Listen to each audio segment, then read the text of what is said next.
I haven't even started yet, but Lucy with the dono, Have Fun King, and the Dry Boy Sayori is the best. Well, thank you, Lucy, even though I know you're gonna be MIA for most of the stream or for all of it, but yeah. Hearts in the chat for Lucy, y'all, and you know what? Y'all already hear me speaking. What's up, y'all? What's up, y'all? Y'all may have already noticed that there's some new dono sounds with the Among Us.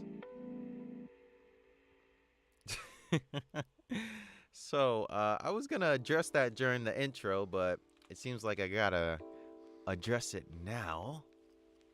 So today we're playing DDLC, Doki Doki Literature Club. Y'all are probably pretty familiar with the game. The game's like 5 years old or something like that. I don't know exactly, but it's been around the block. So y'all already know how this game works and stuff like that. So, because this game is a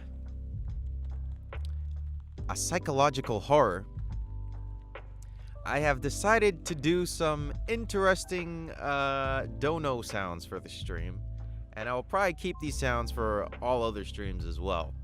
So as you guys just saw, there's an Among Us sound.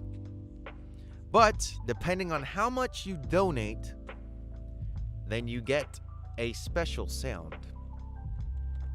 So if you do donate $1 to $4, you can get an Among Us or a Vine Boom. $5, you get a secret sound. 10 secret, 20 secret, all that other stuff. But before we continue and get into the rules and all that stuff, how is everybody doing today? How's everybody Saturday? How are y'all? You guys good?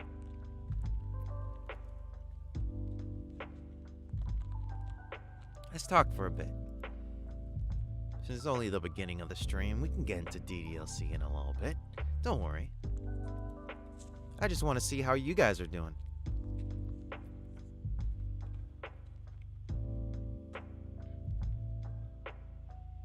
Good?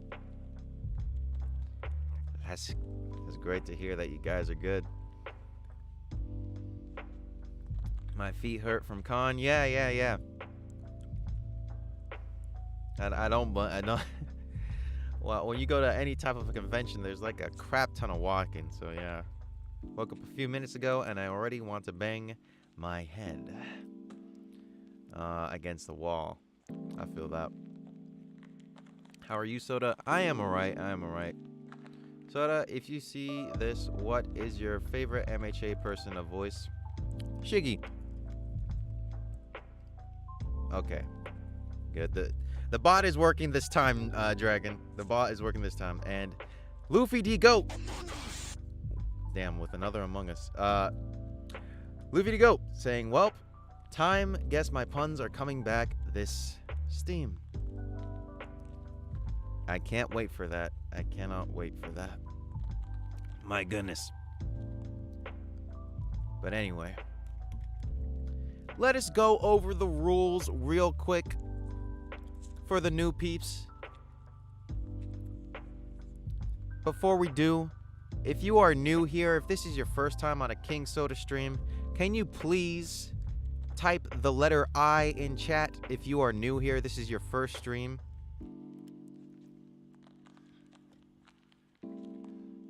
Type the letter I in chat if you are new here.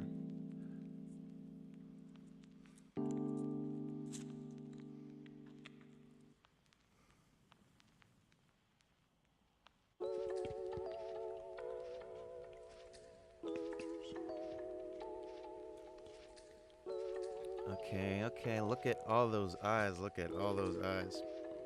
All right, y'all. First of all, for the new people, hi. My name is King Soda. I do the voices of Shigaraki, Dabi, Hawks, and Aaron Yeager. And you have just joined the King Soda stream, where the Dry Boys and sometimes Aaron play random games or watch random videos or whatever I feel like doing for the stream on that day. Now, since you're new here, I'm gonna need to list off the rules. And for the people that already know the rules, here's a little bit of a refresher. Rule number 1, respect me, respect the moderators, and everyone else in chat. So please, no racism, homophobia, transphobia, no hate. Just respect, positive vibes, all that stuff.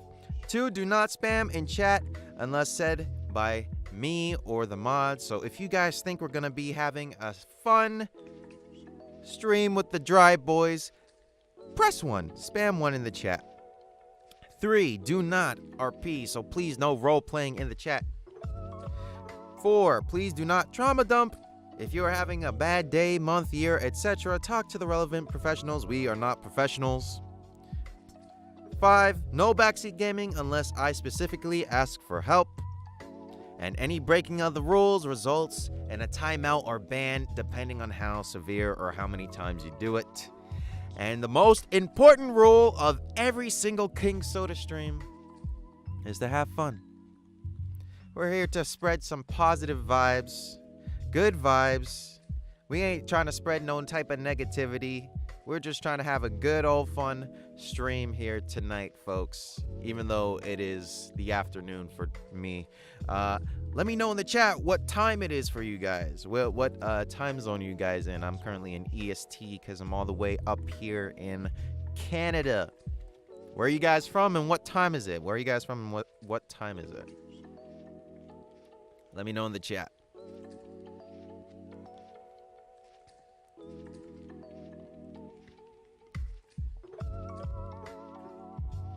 $213.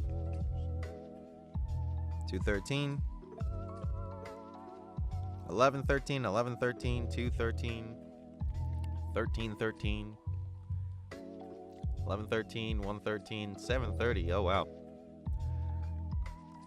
2014. Fun is funner with the Dry Boys. I'm glad you think so. I'm glad you think so. EST Canada. Yup. Me too. Me too. 214. 214. All right. All right. Now, how convenient that the lo-fi stopped. Because I was just about to get the game started. So that's very convenient. That's very convenient. But yeah. So for y'all that are unfamiliar with Doki Doki Literature Club, thank you Izuku Midoriya for providing the trigger warnings in chat. I appreciate it. This game will definitely trigger anxiety. It's scary and might trigger depression. Yep. This game deals with themes like trigger warning, trigger warning, trigger warning, suicide, cutting, depression, and mental health. So if you guys are susceptible to things like that, please do not watch the stream because we're going to be playing this game for a few streams. So please be warned. Be warned. If I have to do multiple trigger warnings, I will. So just be warned, y'all, because this game can get quite intense. So be careful. Be careful. But without further ado,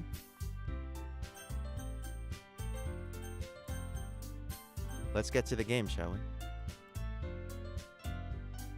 Or not. Okay. Please. There you go. Doki Doki Literature Club. Why can I not see the game? What the hell? It is not showing the game, but I can see the game. That's weird. Wait. Let's see. Let's see if I can fix that real quick, y'all. Because I know you guys can hear the game, but you cannot see it, which is odd. See where my mouse is going to be Jesus Christ, okay. Please help me fix this thing. Not it messing up! No! This is the worst timeline for things to mess up. Why? Okay, let me restart the game. I'm not sure why it's doing this. Okay, let's try that again. Take two. Take two. Try again.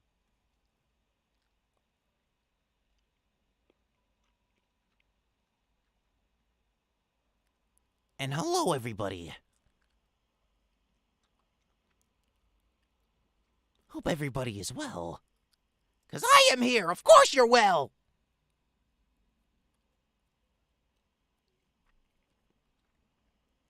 When Shigi's here, everything goes according to plan. And I still cannot see the game. Okay, I got a good idea. Okay, if it's not doing this...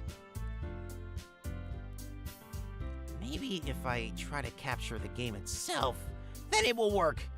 Because obviously you guys can hear the game, but it's not showing the game. That's the problem. Let me see if I can fix that. Okay, no. Window capture, let's see.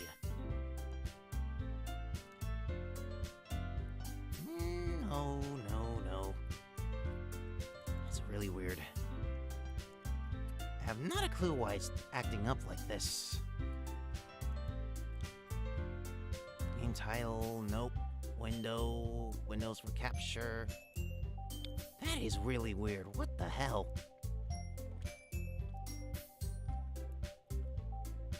My bad, y'all. I'm gonna try to see if I can fix this.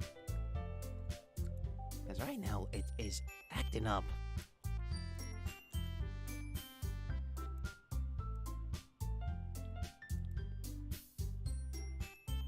Turning up. Can't even see the screen.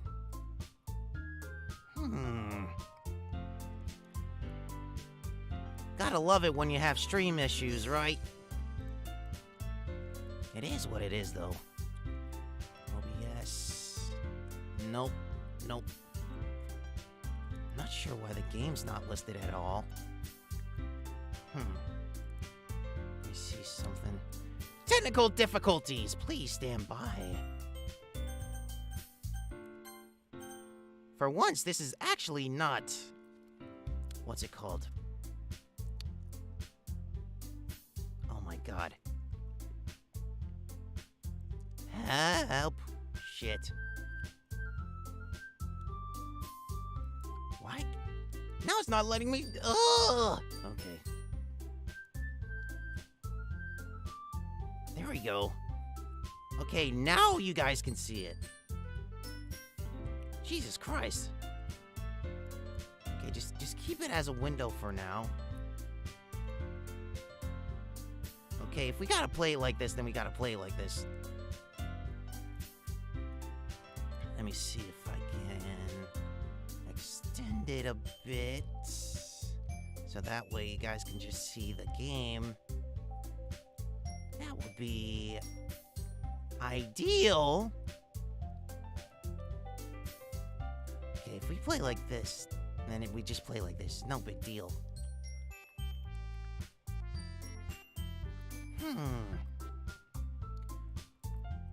At least now I can see the mouse.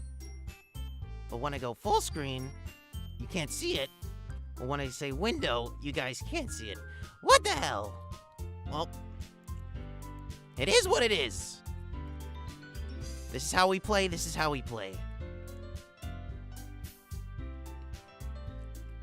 Okay, fit on screen. Fit to screen. There we go. All right. Sorry for the delay. We will finally get into this game. We'll just make it soda for now. For all of us. Because it's not just me playing this game. It's me. And me. And me. Oh, who is talking to us? Hey! I see an annoying girl running toward me from the distance, waving her arms in the air like she's totally oblivious to any attention she might draw to herself.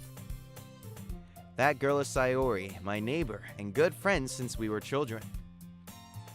You know, the kind of friend you'd never see yourself making today, but it just kind of works out because you've known each other for so long. We used to walk to school together on days like this, but starting around high school, she would oversleep more and more frequently. I would get tired of waiting up.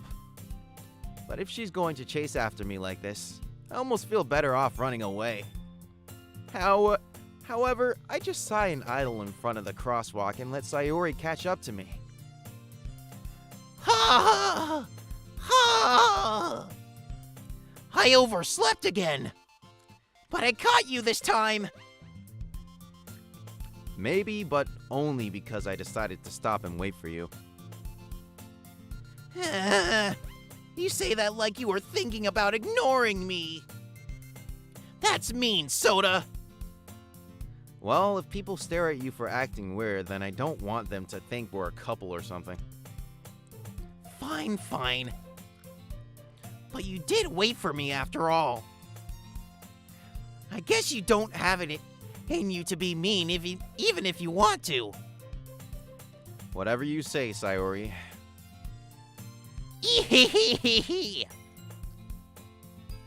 We cross the street together and make our way to school. As we draw near, the streets become increasingly speckled with other students making their daily commute.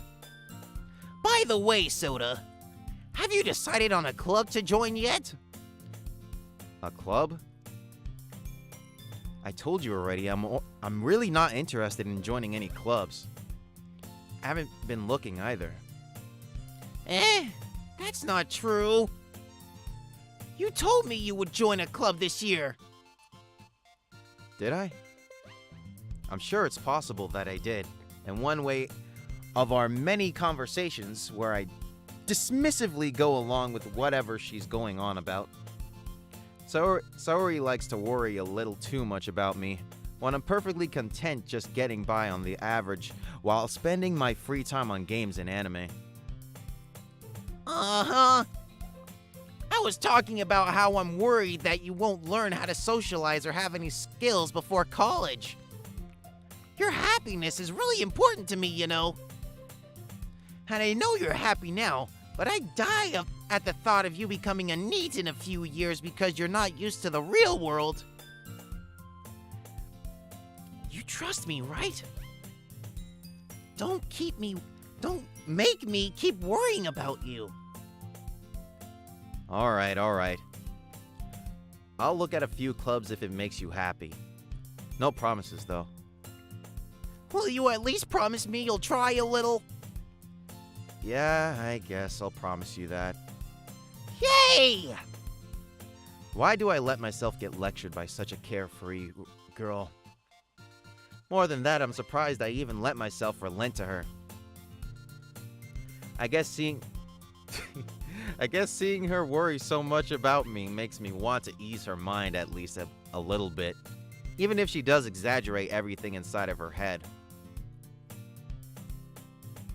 The school day is as ordinary as ever. It's over before I know it. After I pack up my things, I stare blankly at the wall looking for an ounce of motivation. Clubs. Sayori wants me to check out some clubs. I guess I have no choice but to start with the anime club. Hello? Sayori? Sayori must have come into the classroom while I was spacing out. I look around and realize that I'm the only one left in the classroom. I thought I'd catch you coming out of the classroom, but I saw you just sitting here and spacing out, so I came in. Honestly, you're even worse than me sometimes. I'm impressed. You don't need to wait up for me if it's going to make you late for your own club. Well, I thought you might need some encouragement, so I thought, you know... Know what? Well, that you could come to my club. Sayori. Yeah? There is no way I'm going to your club. Meanie! Wow, Soda doesn't want to join the club. Why don't you want to join the club, Soda? Because it's probably the dry club, and I'm a smooth can. That's crazy! Well, it is the dry club, but that's besides the point. Sayori is vice president of the literature club. Not that I was ever aware that she had any interest in literature. In fact, I'm 99% sure she only did it because she thought it would be fun to help start a new club. Since she was the first one to show interest after the one who proposed the club, she inherited the title Vice President. That said, my interest in literature is guaranteed to be even less. Yeah, I'm going to the anime club. Come on, please! Why do you care so much anyway? Well, I kind of told the club yesterday I would bring in a new member. And Natsuki made cupcakes and everything! Ehehe. Don't make promises you can't keep. I can't tell if Sayori is really that much of an airhead, or if she's so cunning as to have planned all of this out. I let out a long sigh. Fine. I'll stop by for a cupcake, okay? Yes, let's go! Alright, y'all. Place your predictions. Who do you think's gonna voice who? Who's Dabi gonna be? Who's Hawk's gonna be? And who's Aaron gonna be? Place your predictions now. Place your predictions now. Sayori is Shiggy. So who do you think? Who do you think? Place your predictions now in the chat. Because we about to get introduced to some new characters.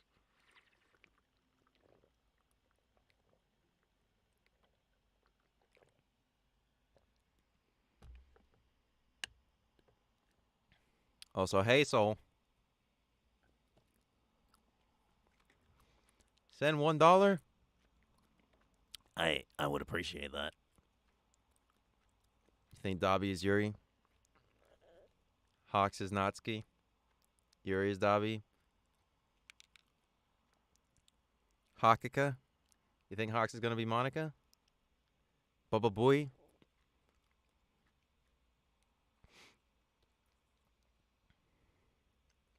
Aaron will be Monica?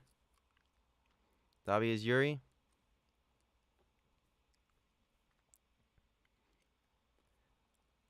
There's a funny thing that happens when you send them $1. There is. There is. But that's for y'all to find out. Dabi, Natsuki, Aaron, Yuri, Hawks, Monica. Okay. Okay, you guys place your predictions. You guys place your predictions. Okay. And thus today marks the day I sold my soul for a cupcake. I dejectedly follow Sayori across the school and upstairs, a section of the school I rarely visit, being generally used for third-year classes and activities. Sayori, full of energy, swings open the classroom door.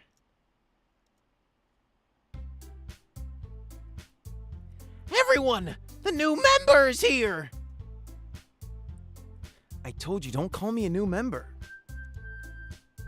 I glance around the room. Welcome to the Literature Club. It's a pleasure of meeting you. Wait a second. You're telling me I'm not Yuri? Then who the fuck is Yuri? If it's not me, who's gonna be Yuri? Wait a second. Is that who I think it is? Yo. What's up, y'all? I'm Yuri. You didn't see that coming now, did you? I'm Yuri, and I will continue to be Yuri forever and ever and ever.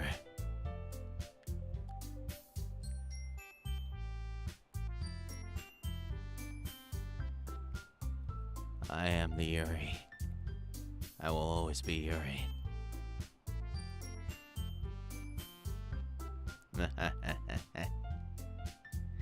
Welcome to the Literature Club. It's a pleasure meeting you. Sayori always says nice things about you. Seriously? You brought a boy?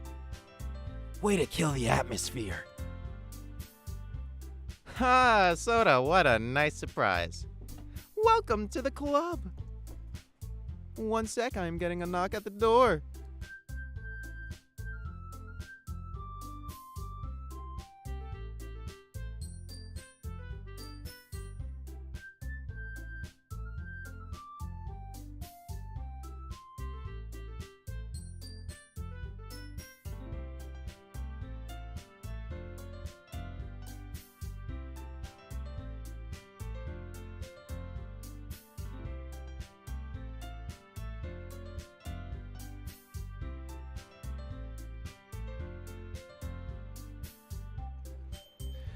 All right. ...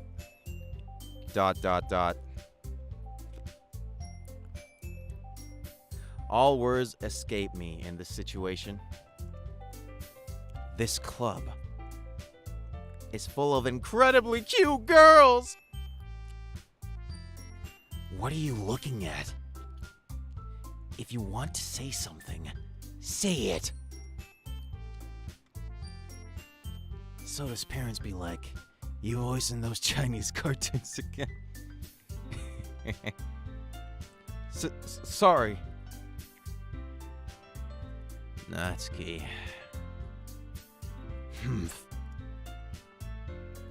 The girl with the sour attitude, whose name is apparently Natsuki, is one I don't recognize.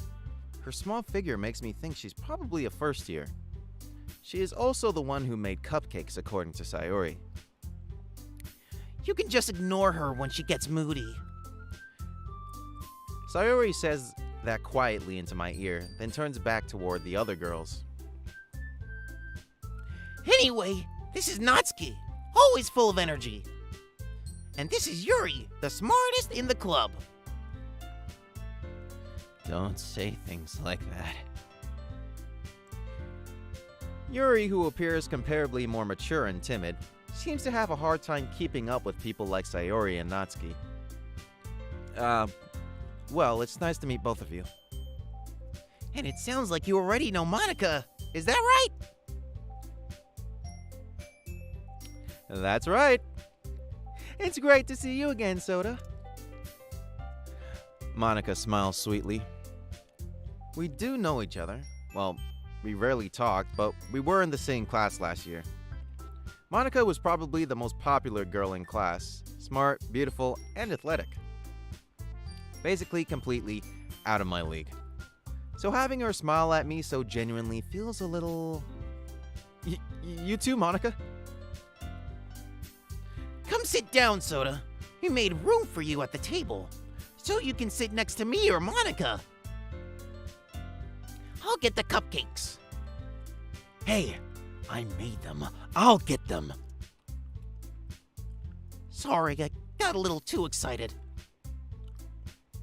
And how about I make some tea as well? The girls have a few tasks arranged to form a table. As Sayori mentioned, it's been widened so that there is one space next to Monica and one space next to Sayori. Natsuki and Yuri walk over to the corner of the room where Natsuki grabs a wrap tray and Yuri opens the closet. Still feeling awkward, I take a seat next to Sayori. Natsuki proudly marches back to the table, tray in hand. Okay, are you ready? Ta-da! And Aigo Amigo, saying poor Yuri. She has to be voiced by that dread-filled Chisaki, says Mirio.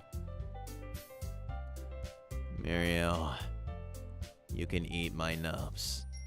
That is what I say to you. Damn.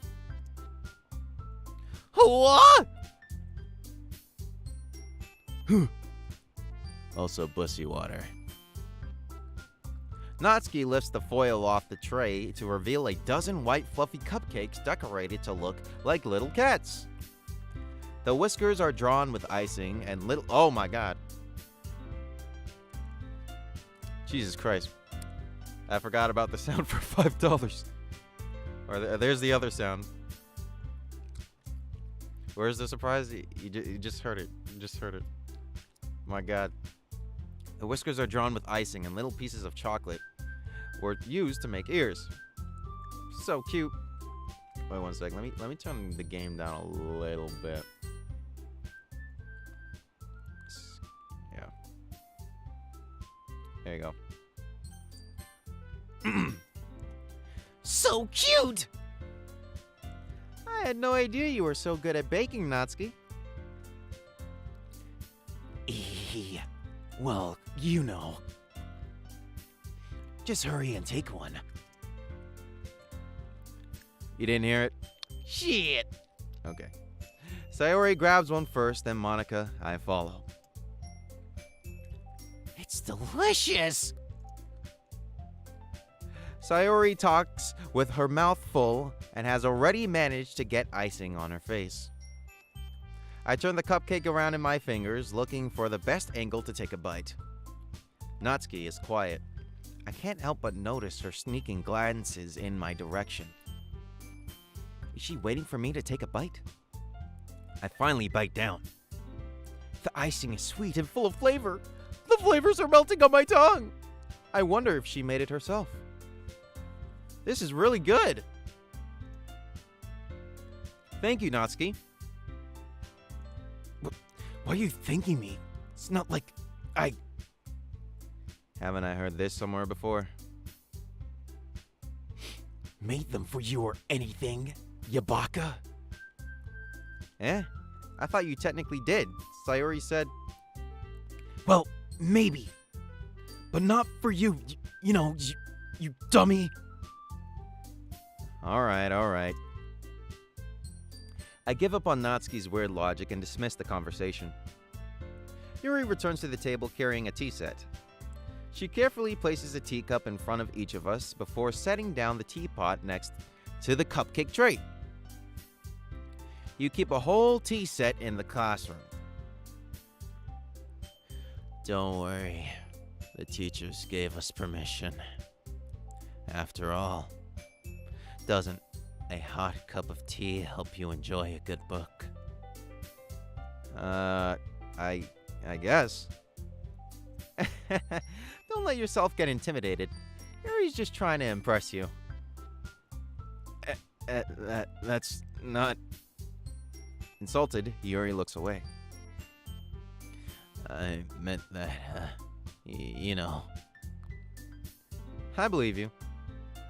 Well, tea and reading might not be a pastime for me, but I at least enjoy tea.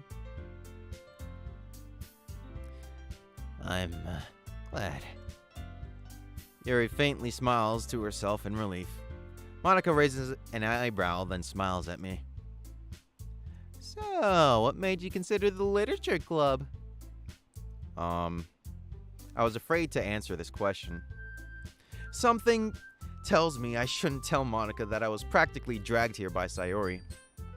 Well, I haven't joined any clubs yet, and Sayori seemed really happy here, so... That's okay. Don't be embarrassed. We'll make sure you feel right at home, okay? As president of the literature club, it's my duty to make the club fun and exciting for everyone. Monica, I'm surprised. How come you decided to start your own club? You could probably be a board member of any of the major clubs. Weren't you the leader of the debate club last year? Well, To be honest, I can't stand all the politics around the major clubs. It feels like nothing but arguing about the budget and publicity and how to prepare for events. I'd much rather take something I personally enjoy and make something special out of it. And if it encourages others to get into literature, then I'm fulfilling that dream. Monica really is a great leader. Yuri nods in agreement. Then I'm surprised there aren't more people in the club yet. It must be hard to start a new club. You could put it that way.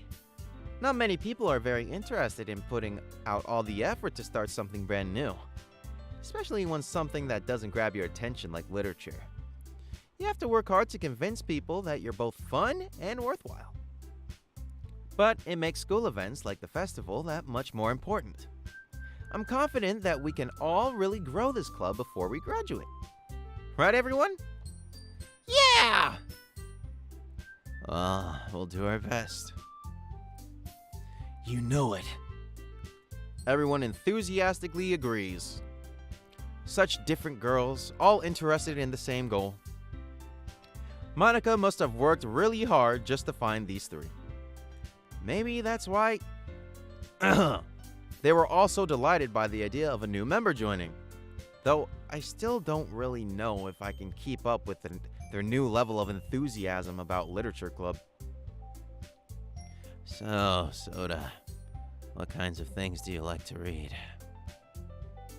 Well, considering how little I've read these past few years, I don't really have a good way of answering that. Manga. I mutter quietly to myself, half joking. Natsuki's head suddenly perks up. It looks like she wants to say something, but she keeps quiet. Not much of a reader, I guess. Well, that can change. What am I saying? I spoke without thinking after seeing Yuri's sad smile. Anyway, what about you, Yuri? Well, let's see. Yuri traces the rim of her teacup with her finger. My favorites are usually novels that build deep and complex fantasy worlds. The level of creativity and craftsmanship behind them is amazing to me. And telling a good story in such a foreign world is equally impressive. Yuri goes on, clearly passionate about her reading. She seemed so reserved and timid since the moment I walked in, but it's obvious by the way her eyes light up that she finds her comfort in the world of books, not people. But you know, I like a lot of things. Stories with deep psychological elements usually immerse me as well. Isn't it amazing how a writer can so deliberately take advantage of your own lack of imagination to completely throw you for a loop? Also, see you later, Mirko. Anyway, I've been reading a lot of horror lately. I read a horror book once. I desperately grasp something I can relate to at the minimum level. At this rate, Yuri might as well be having a conversation with a rock. Really? I wouldn't have expected that, Yuri. For someone as gentle as you. I guess you could say that. But if a story makes me think or takes me to another world, then I really can't put it down. Surreal horror is often very successful at changing the way you look at the world, if only for a brief moment. I hate horror. Oh, why's that? Well, I just... Natsuki's eyes dart over to me for a split second. Never mind. That's right. You usually like to write about cute things, don't you, Natsuki? What? What gives you that idea? You left a piece of scrap paper behind last club meeting. It looked like you were working on a poem called... Don't say it out loud! Give that back! Fine, fine. Your cupcakes, your poems, everything you do is just as cute as you are. Sayori slides up behind Natsuki and puts her hands on her shoulders. I'm not cute! Natsuki, you write your own poems? Well, I guess sometimes. Why do you care? I think that's impressive. Why don't you share them sometime? No. Natsuki averts her eyes. You wouldn't like them. Ah, not a very confident writer yet. I understand how Natsuki feels. Sharing that level of writing takes more than just confidence. The truest form of writing is writing to oneself. You must be willing to open up to your readers, exposing your vulnerabilities and showing even the deepest reaches of your heart. And Z, with $2 saying, "Help, Dabi, why are you being aggressive?" Because I'm getting into the role of Natsuki, and she is a very aggressive little girl, as you can see. Do you have writing experience too, Yuri? Maybe if you share some of your work. Oh my god. Ugh. Why is that scaring me already? Okay, maybe if you share some of your work, you can set an example and help Natsuki feel comfortable enough to share hers. ... I guess it's the same for Yuri. Aw, I wanted to read everyone's poems. We all sit in silence for a moment. Okay, I have an idea, everyone. ... Question mark? Natsuki and Yuri look quizzically at Monica. Let's all go home and write a poem of our own. The next time we meet, we'll all share them with each other. That way, everyone is even.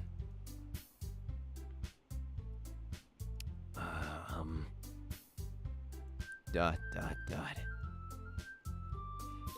let's do it. Plus, now that we have a new member, I think it will help us all get a little more comfortable with each other and strengthen the bond of the club. Isn't that right, Soda? Monica smiles warmly at me once again. Hold on, there's still one problem. Yeah? What's that? Now that we're back to the original topic of me joining the club, I bluntly come forth with what's been on my mind the entire time. I never said I would join this dry club. Sayori may have convinced me to stop by, but I never made any decision. I still have other clubs to look at, and I lose my train of thought. All four girls stare back at me with dejected eyes. But I'm sorry, I thought... Humph. Wrong voice. Soda. You all... I'm defenseless against these girls. How am I supposed to make a clear-headed decision when it's like this? That is, if writing poems is the price I need to pay in order to spend every day with these beautiful girls. Right. Okay, I've decided then. I'll join the literature club. / dry club / whatever the hell this is. One by one, the girls' eyes light up.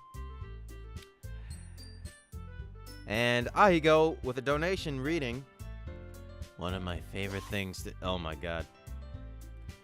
One of my favorite things to read is Mirio's IP address. And then Mirio saying, Chisaki! Also, Bussy Water. Thank you, Ahigo. Ahem. Yes, I'm so happy! Sayori wraps her arms around me, jumping up and down. Hey! You really did scare me for a moment. If you really just came for the cupcakes, I would have been super pissed. Then that makes it official. Welcome to the Literature Club. Ah, thanks, I guess. Okay, everyone. I think with that we can officially end today's meeting on a good note. Everyone remember tonight's assignment. Write a poem to bring to the next meeting so we can all share. Monica looks over at me once more. Soda, I look forward to seeing how you express yourself. Ehehehe. Yeah. Can I really impress the class star Monica with my mediocre writing skills? I already feel the anxiety welling up inside me. Meanwhile, the girls continue to chit-chat as Yuri and Natsuki clean up their food. Hey, Soda, since we're already here, do you want to walk home together? That's right. Sayori and I never walk home together anymore because she always stayed after school for clubs. Sure, might as well. Yay! With that, the two of us depart the club room and make our way home. The whole way, my mind wanders back and forth between the four girls. Sayori, Natsuki, Yuri, and of course, Monica. Or Shiggy, Dabi, Overhaul, and Hawks. The Dry Club. Anyway, will I really be happy spending every day after school in a literature club? Perhaps I'll have the chance to grow closer to one of these girls. Alright. I'll just need to make the most of my circumstances, and I'm sure good fortune will find me. And I guess that starts with writing a poem tonight. It's time to write a poem. Pick words you think your favorite club member will like. Something good might happen with whoever likes your poem the most. Okay. What should we write a poem about? We got Yuri, Natsuki, Sayori, but not Monica for some reason. Anyway, let's write the most cursed poem we can imaginable. It is a vivid dream that is filled with clumsy lipstick as my tears are filled with electricity, and it's very fickle. It's very loud and lazy, but my thing is somewhat cheerful.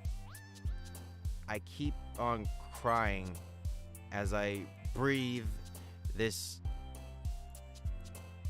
parfait of heart as my heart goes Doki Doki at the embrace of an email. This poofy lust is uncanny as I dazzle in my promise.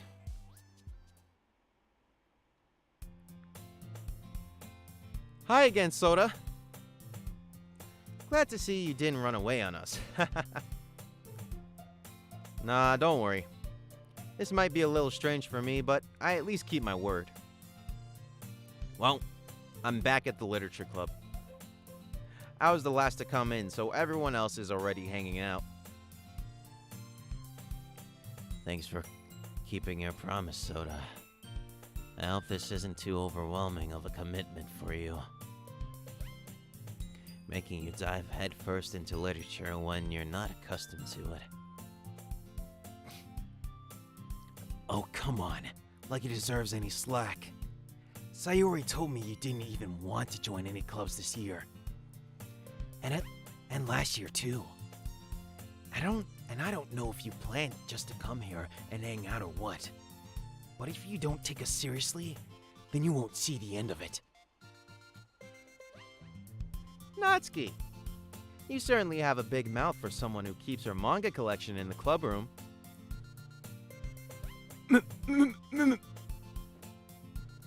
Natsuki finds herself stuck between saying the words Monica and manga. Manga is literature! Swiftly defeated, Natsuki plops back into her seat. Don't worry, guys. Soda always gives it his best as long as he's having fun. He helps me with the busy work without me even asking. Like cooking, cleaning my room. How dependable. Sayori, that's because your room is so messy it's distracting. And you almost set your house on fire once. Is that so? You two are really good friends, aren't you? I might be a little jealous. How come? You and Soda can become good friends too. Sayori! Hmm? Dot dot dot dot dot. As usual, Sayori seems oblivious to the weird situation she just put me into. Oh!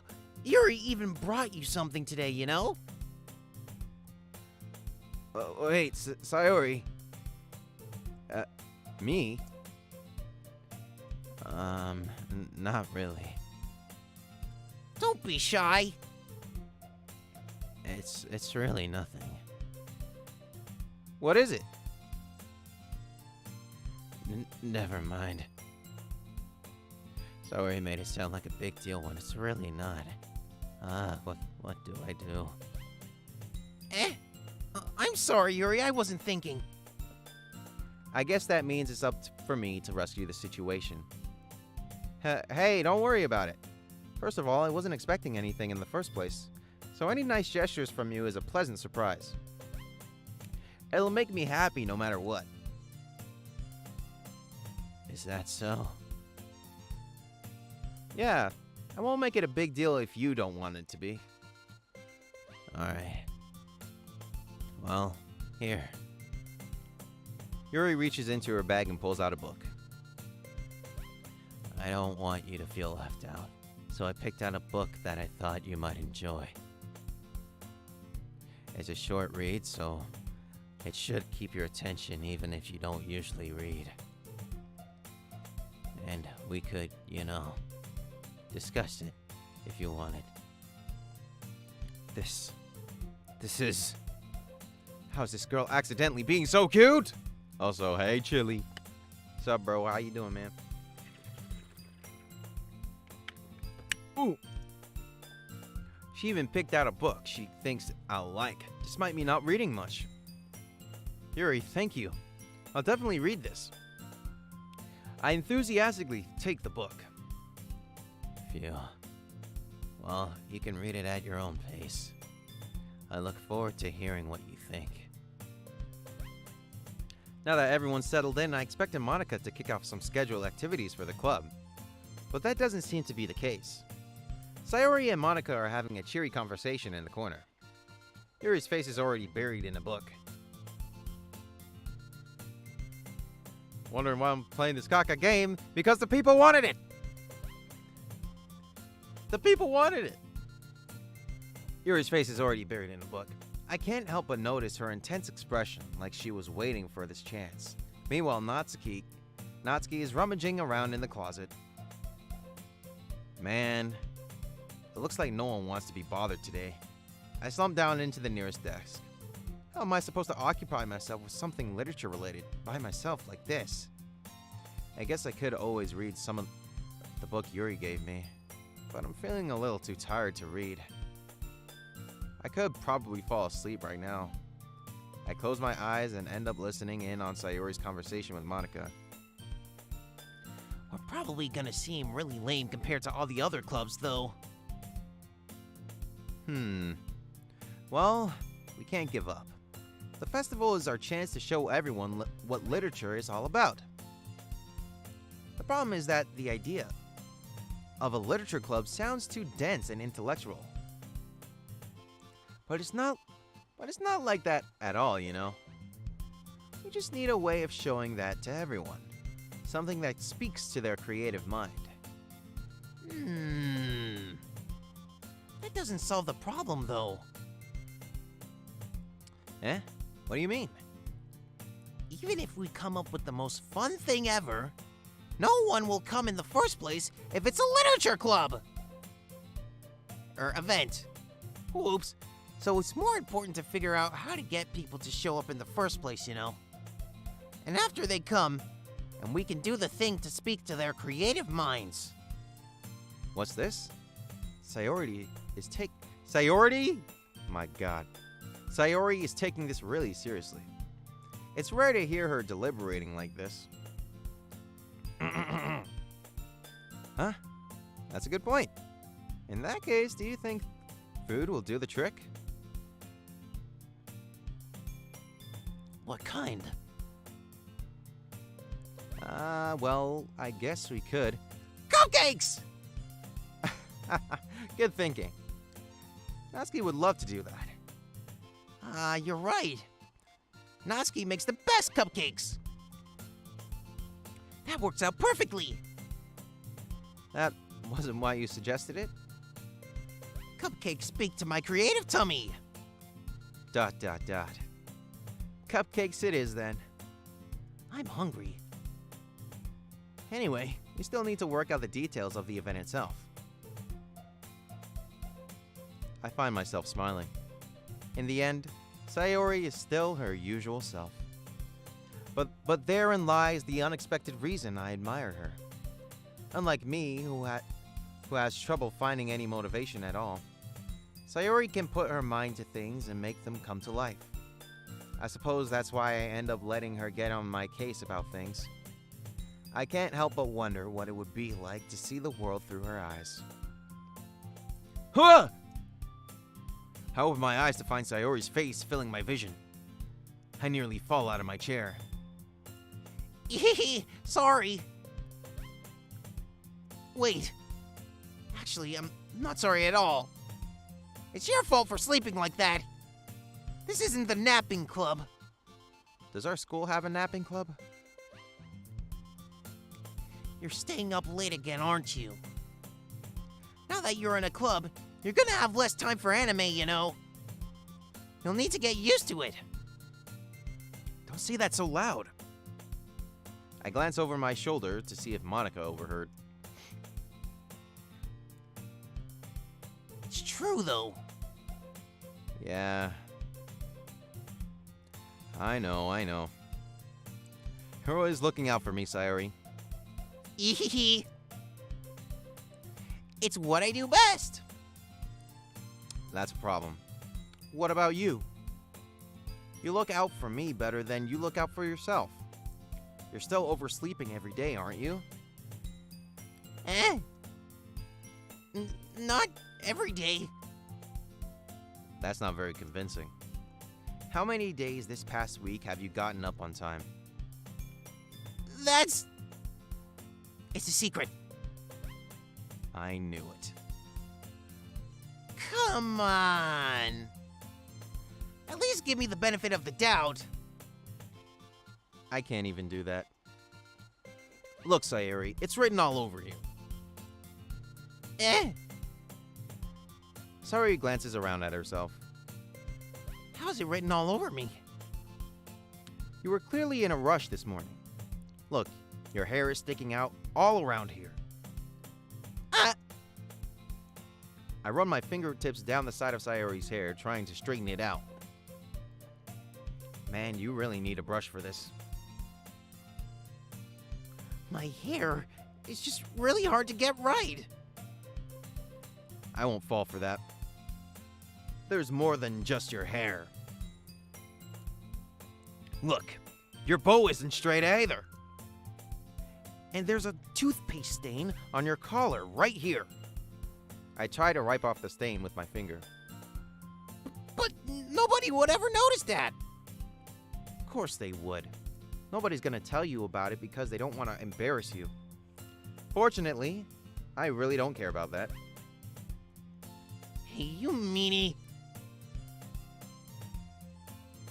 And you don't even keep your blazer buttoned up. Seriously, Sayori? Why do you think you don't have a boyfriend yet? That's super mean. Sorry, but you'll thank me later. I start to button her blazer from the bottom. Once you see how much better it looks, you'll change your mind. Not the first CG.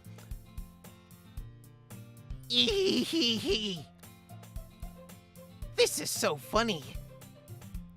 What is? Well, I was just thinking about how weird it is to have a friend who does these kinds of things. Don't say that. You'll make me feel weird about it, stupid. It's okay, though. I'm happy we're like this. Aren't you? I guess. Hey, be careful. The button might come off. Why is this one so hard to close? I struggled to fully close the button near her chest. Doesn't this thing even fit you properly?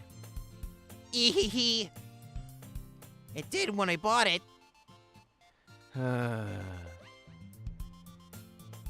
If you ever buttoned it, you would have noticed sooner that it doesn't fit you anymore. What are you smiling about? It means my boobs got bigger again. Oh my. Don't say that out loud! Ehehe. Anyway, you look much better now, so... Why does it feel strange to see Sayori's blazers buttoned up like that? But it's so... stuffy. That is Shiggy saying that, my bad. But it's so stuffy. Ooh. It's not worth it at all.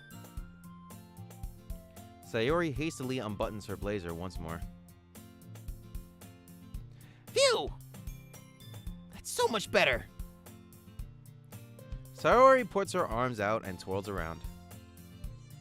So if I keep it unbuttoned, then I won't get a boyfriend, right? What kind of logic is that? And why are you saying that like it's a good thing? Because if I had a boyfriend, then he wouldn't even let you do things like this. And you take care of me better than anyone else would, anyway. So that's why I'm keeping it unbuttoned. Stop saying all these embarrassing things.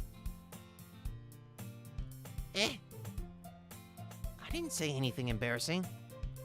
Jeez. Well, anyway, just focus on trying to wake up a little earlier. Only if you focus on going to bed earlier. Fine. It's a deal. Eehee! I guess we really are better at taking care of each other than we are at taking care of ourselves. Yeah, I guess so, huh? So maybe you should come wake me up in the morning. You're doing it again, Sayori. Aw, but I was joking this time. Man, it's impossible to tell with you sometimes. Okay, everyone. Monica suddenly calls out. Why don't we share the poems we wrote now? Yay! Soda, I can't wait to read yours. Yeah, same. I fail to sound enthusiastic, but Sayori still trots away to retrieve her poem. By the way, did you remember to write a poem last night? Yeah. My relaxation ends. I can't believe I agreed to do something so embarrassing. I couldn't really find much inspiration since I've never really done this before. Well, now that everyone's ready, why don't you find someone to share with? I can't wait. Sayori and Monica enthusiastically pulls out their poems. Sayori's is on a wrinkled sheet of loose leaf torn from a spiral notebook. On the other hand, Monica wrote hers in a composition notebook. I can already see Monica's pristine handwriting from where I sit.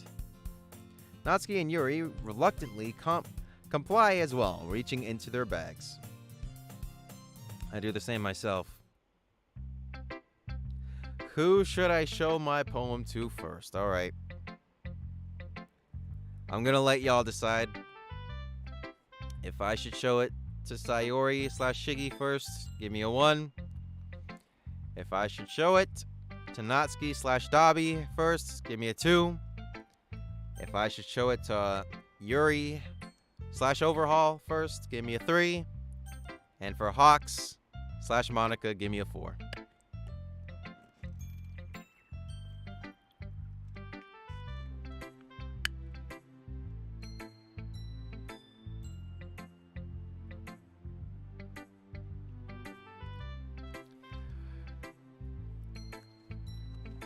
Let's see what chat says. All right. 1 2 1 3 3 2 2 1 2 3 1 3 1, 2, 4. 2, 3, 2, 3. 1, 2, 4, 4. 1, 3, 2, 3. 1, 2, 3, 4. 3, 2, 3, 2, 1. 2, 3, 4, 2, 3, 3, 2, 4, 2, 3, 2, 4, 2, 3, 1, 3, 2, please. I see a lot of 3, 3. So many threes. So many threes. 1, 4, 2, 4, 3, 4, 3. Gotta be 3. Alright, alright. 3 it is. Yuri seems the most experienced, so I should start with her. I can trust her opinion to be fair. Dot, dot, dot.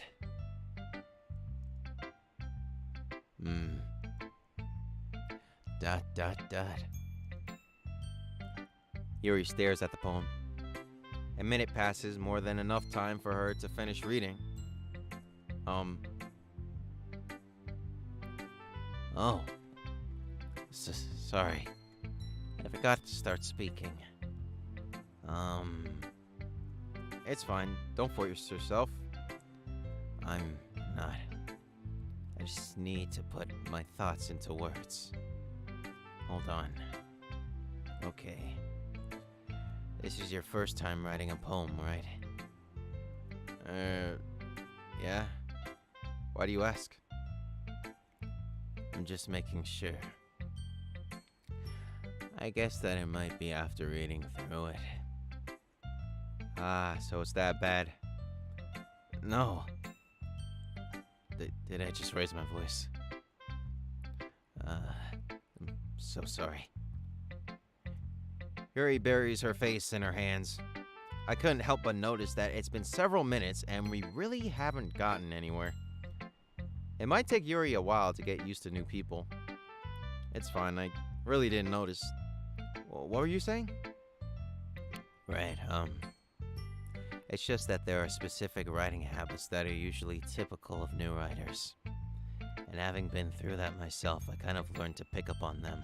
I think the most noticeable thing I recognize in new writers is that they try to make their style very deliberate. In other words, they tend to pick a writing style separate from the topic matter, and they form-fit the two together. The end result is that both the style and the expressiveness are weakened. Once Yuri finds her train of thought, it's as if her demeanor totally changes. Her stammering is completely gone, and she sounds like an expert. Of course, that's not something you can be blamed for. There are so many different styles and techniques that go into writing even a single poem. Not just finding them and building them, but getting them to work together is probably the most challenging part. It might take you some time, but it all comes with practice and learning by example and trying new things. I also hope that everyone else in the club gives you valuable feedback. Natsuki can be a little bit biased, though. Bias how? Well, never mind. I shouldn't be talking about people like that. Sorry. It's fine. I'm not sure if Yuri is apologizing to herself, to me, or Natsuki. Do you mind if I read your poem now? Please do. I'd love to share my thought process behind it. Yuri smiles dreamily, as if that's a rare opportunity for her, which itself is kind of funny. After all, isn't this supposed to be a literature club? Ahem. Ghost under the light. The tendrils of my hair illuminate beneath the amber glow. Bathing. It must be this one. The last remaining streetlight to have withstood the test of time, the last yet to be replaced by the sickening blue-green hue of the future.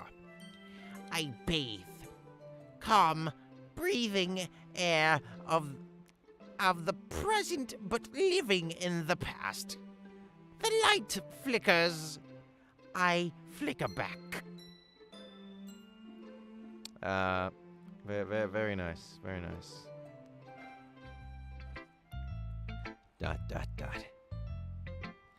I'm sorry, I have such terrible handwriting. What? I wasn't thinking that at all. But it took you a long time to read. Well, I just don't read script very often. I actually think your handwriting is pretty. That's a relief.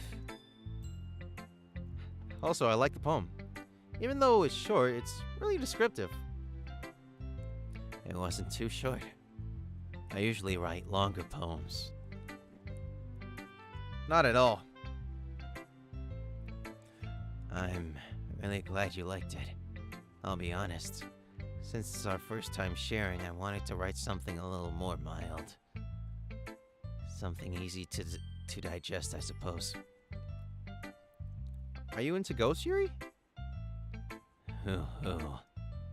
Actually, the story isn't about a ghost at all, Soda.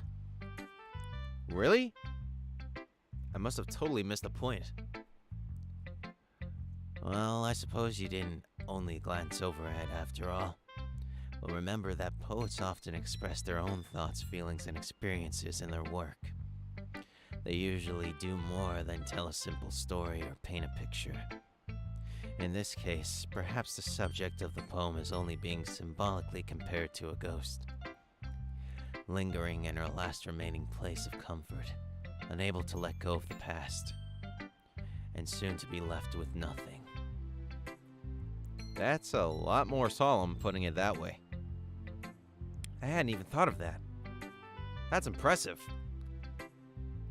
It's nothing, really. Well, it makes me happy that you think that.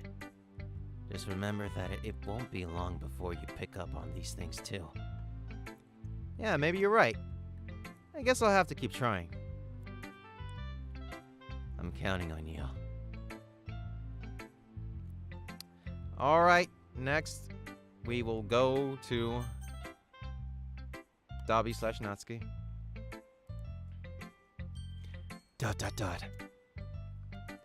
Well, it's about what I expected from someone like you. That's a little blunt. Well, excuse me. It's not like I said. It was bad. It just didn't evoke any emotions. So basically it's not cute enough for your tastes? Do you want to get smacked? I'll pass. Well, anyway, I guess I need to show you mine.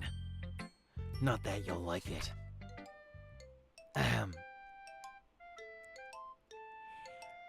Eagles can fly.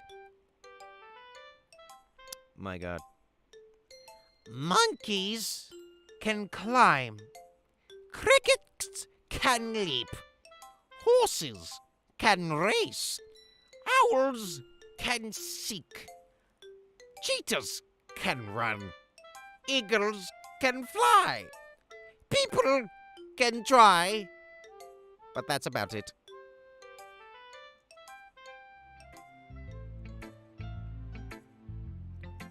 Yeah. I told you that you weren't gonna like it. I like it. What? Just be honest. I am.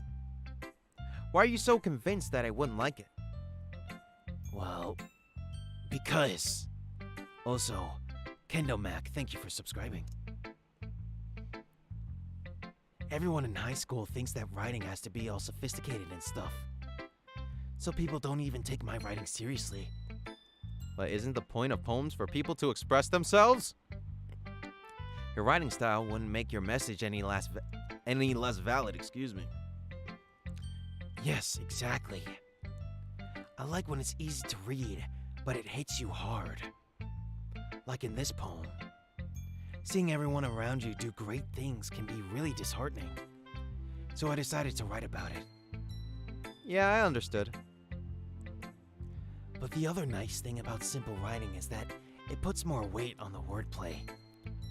Like I set up for a rhyme at the end, but then made it fall flat on purpose. It helps bring out the feelings in the last line. So you did. I guess more went into it than I realized. That's what it means to be a pro.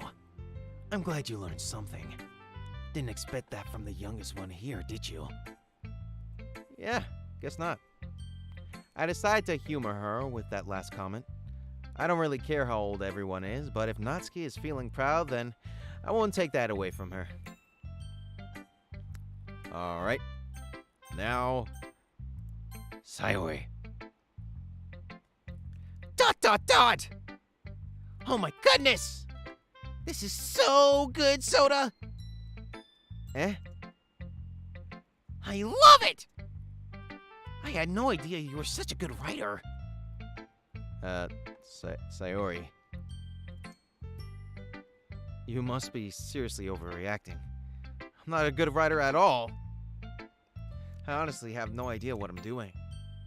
Well, maybe that's why, because I have no idea what I like either.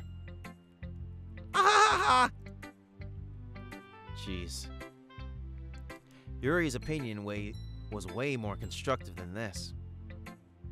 Are you sure you don't like it just because I wrote it? Eh? Well, I'm sure that's part of it. I think I understand you better than a lot of other people, you know.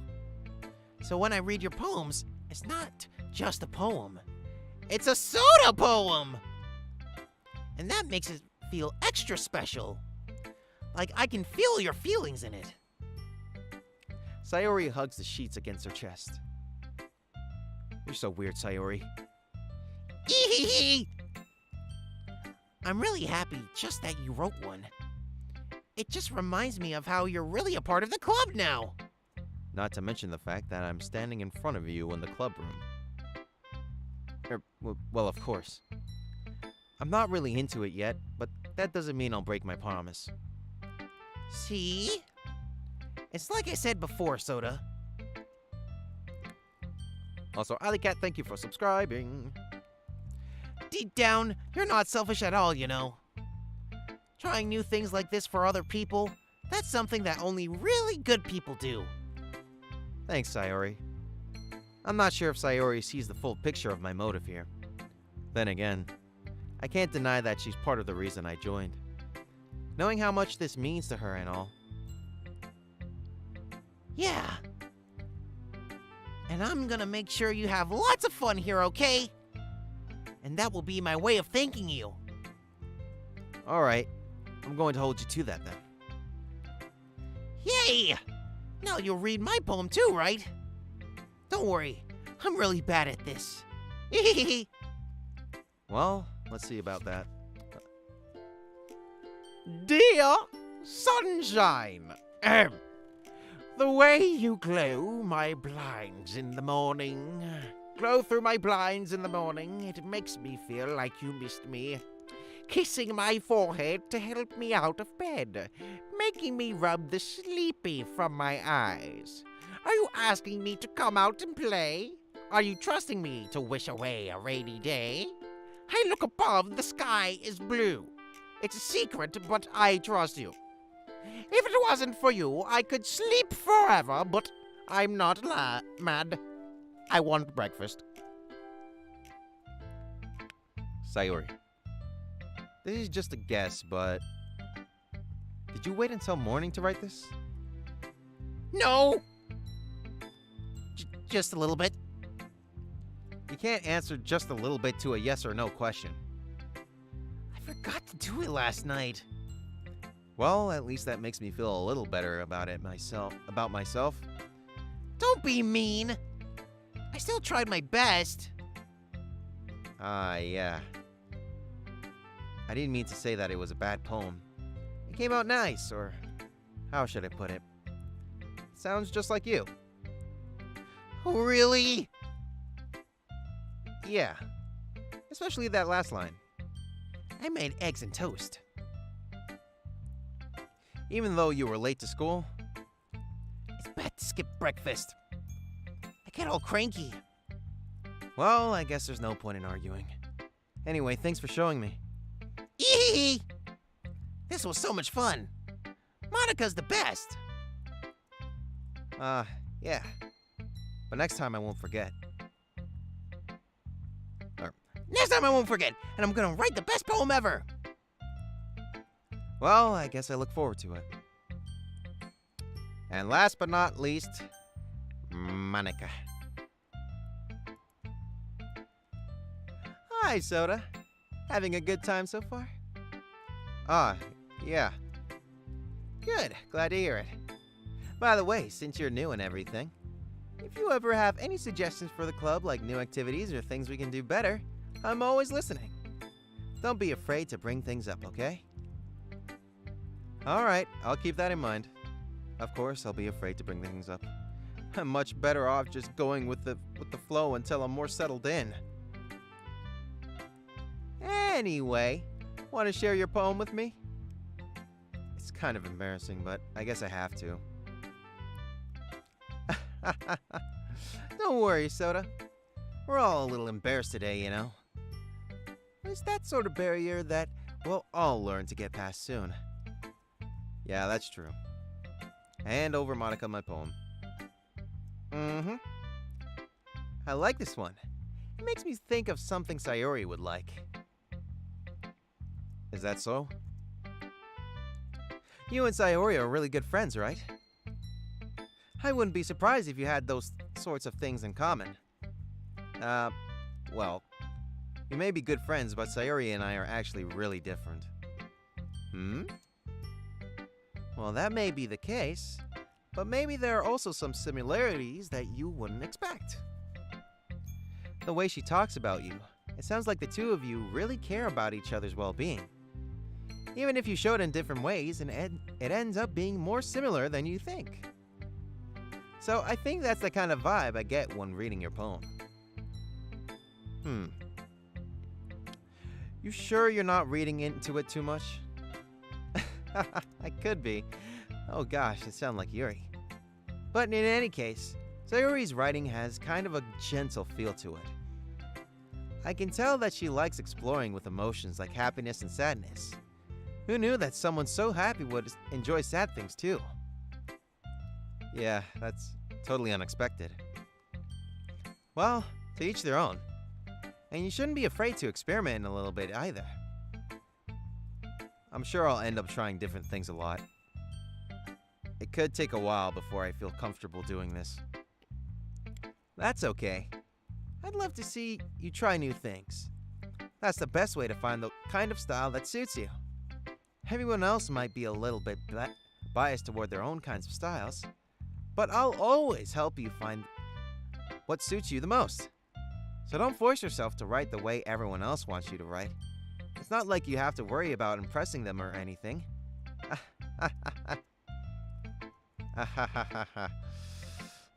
Anyway, do you want to read my poem now? Don't worry, I'm not very good. You sound pretty confident for someone who claims not to be very good. Well, that's 'cause I have to sound confident. And Alice with $2 saying, no, you didn't just make Monika as Hawks. Well, why is that a bad thing?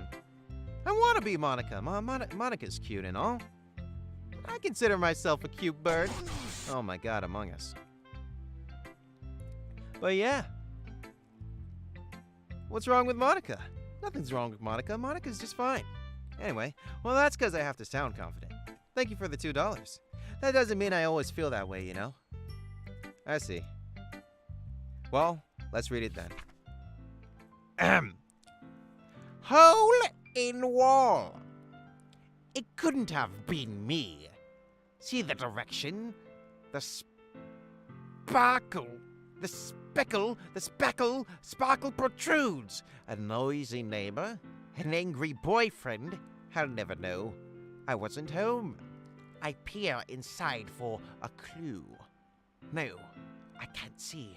I reel, blind like a film left out in the sun. But it's too late. My retina's already scorched with a permanent copy of the meaningless image. It's just a little hole. It wasn't too bright. It was too deep. Stretching forever into everything, a hole of infinite choices. I realize now that I wasn't looking in. I was looking out. And he, on the other side, was looking in.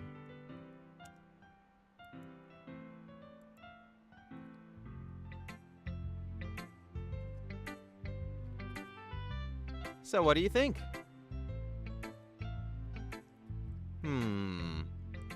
It's very free form, if that's what you call it. Sorry, I'm not really the person to ask for feedback. It's okay. Yeah, that kind of style has gotten pretty popular nowadays. That is, a lot of poems have been putting emphasis on the timing between words and lines. When performed out loud, it can be really powerful.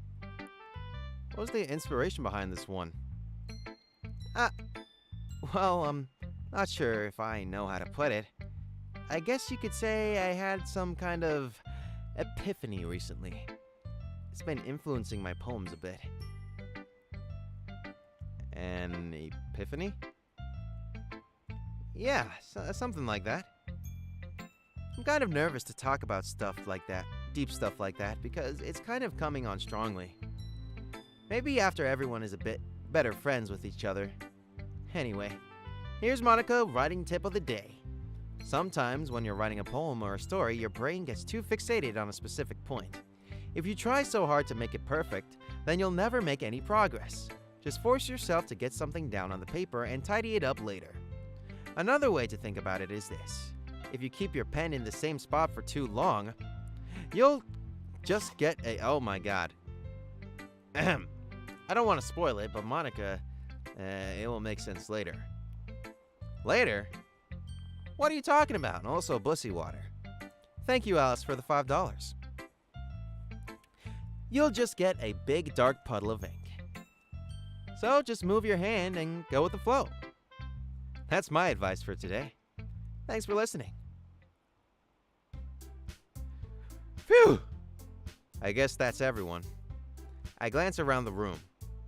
That was a little more stressful than I anticipated. It's as if everyone is judging me for my mediocre writing abilities. Even if they're just being nice, there's no way my poems can stand up to theirs. This is a literature club after all. I sigh. I guess that's what I ended up getting myself into. Across the room, Sayori and Monica are happily chatting. My eyes land on Yuri and Natsuki. They gingerly exchange sheets of paper, sharing their respective poems. As they read in tandem, I watch each of their expressions change. Natsuki's eyebrows furrow in frustration. Meanwhile, Yuri smiles sadly. What's with this language?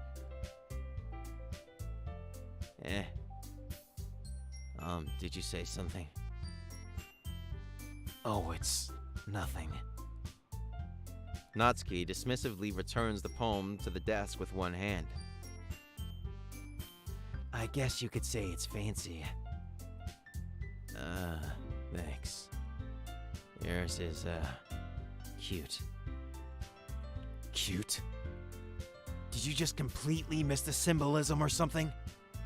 It's clearly about the feeling of giving up. How can that be cute? I know that.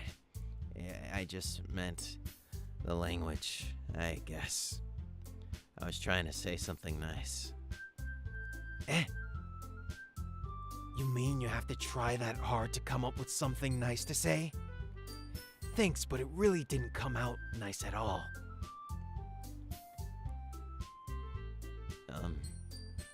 Well, I do have a couple suggestions. If I was looking for suggestions, I would have asked someone who actually liked it. Which people did, by the way. Sayori liked it, and so did they too. So based on that, I'll gladly give you some suggestions of my own. First of all... Excuse me. I appreciate the offer, but I've spent a long time establishing my writing style. I don't expect it to change anytime soon, unless of course I come across something particularly inspiring, which I haven't yet. And Soda liked my poem too, you know. He even told me he was impressed by it. Natsuki suddenly stands up. Oh? I didn't realize you were so invested in trying to impress our new member, Yuri. That's not what You're just... Yuri stands up as well. Maybe you're just jealous that Soda appreciates my advice more than he appreciated yours. Huh? And how do you know he didn't appreciate my advice more? Are you that full of yourself? No. If I was full of myself, I would deliberately go out of my way to make everything I do overly cutesy. Is everyone okay? Well, you know what? I wasn't the one whose boobs magically grew a size bigger as soon as Soda started showing up. Oh. Oh, shit. Goddamn. Goddamn, that's a low blow. Oh, I guess the top blow, but that's besides the point. That's besides the point. Natsuki. Natsuki, that's a little... This doesn't involve you. I don't like fighting, guys. Suddenly, both girls turned towards me, as if they just noticed I was standing there. Soda. She's just trying to make me look bad. That's not true. She started it. If she could get her over herself and learn to appreciate that simple writing is more effective, then this wouldn't have happened in the first place. What's the point in making your poems all convoluted for no reason? The meaning should jump out at the reader, not force them to have to figure it out. Help me explain that to her, Soda. Well, wait. There's a reason we have so many deep and expressive words in our language. It's the only way to convey complex feelings and meaning the most effectively. Avoiding them is not only unnecessarily limiting yourself, it's also a waste. You understand that, right, Soda? Well... ... How did I get dragged into this in the first place? It's not like I know anything about writing. But whomever I agree with, they'll probably think more highly of me. It's Sayori, you got it. Natsuki. Natsuki glares at me, drying up any words I had in my mouth. So instead, I turn to Yuri. Yuri. But Yuri's expression is so defenseless that I can't bring myself to say anything to her.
Testing. God damn it. Why am I not surprised? Why am I not surprised that the mic died? God damn it. Okay. Shit. Also, Alice, thank you for the $2. I realized that the mic died. I'll just reread the stuff that we missed. Yeah, everyone's fighting is making Sayori uncomfortable. How can the two of you keep fighting when you know your friend among us? When you're making your friend feel like this. Soda! Well, that's her problem. This isn't about her. I agree. It's unfair for others to interject their own feelings into our conflict. Yeah, that's unless Sayori wants to tell Yuri what a stuck-up jerk she's being. Alright. Fuck, whatever. It's your immaturity that made her upset in the first place. Excuse me? Are you listening to yourself? This is exactly why nobody likes...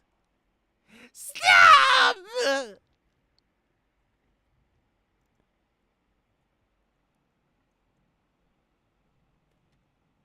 Dash.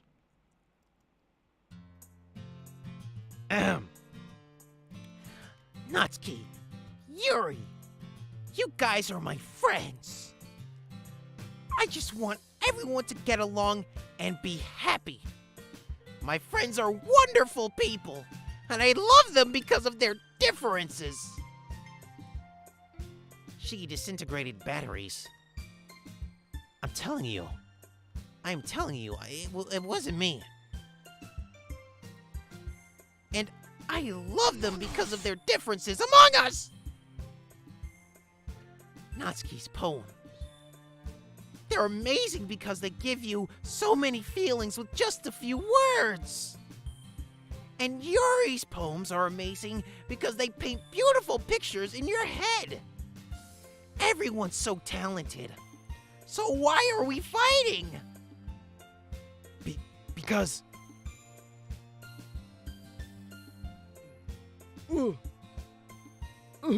Excuse me. Well, Also, Natsuki's cute, and there's nothing wrong with that. And Yuri's boobs are the same as they always were. Big and beautiful.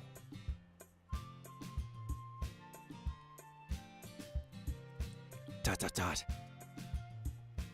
Dot dot dot.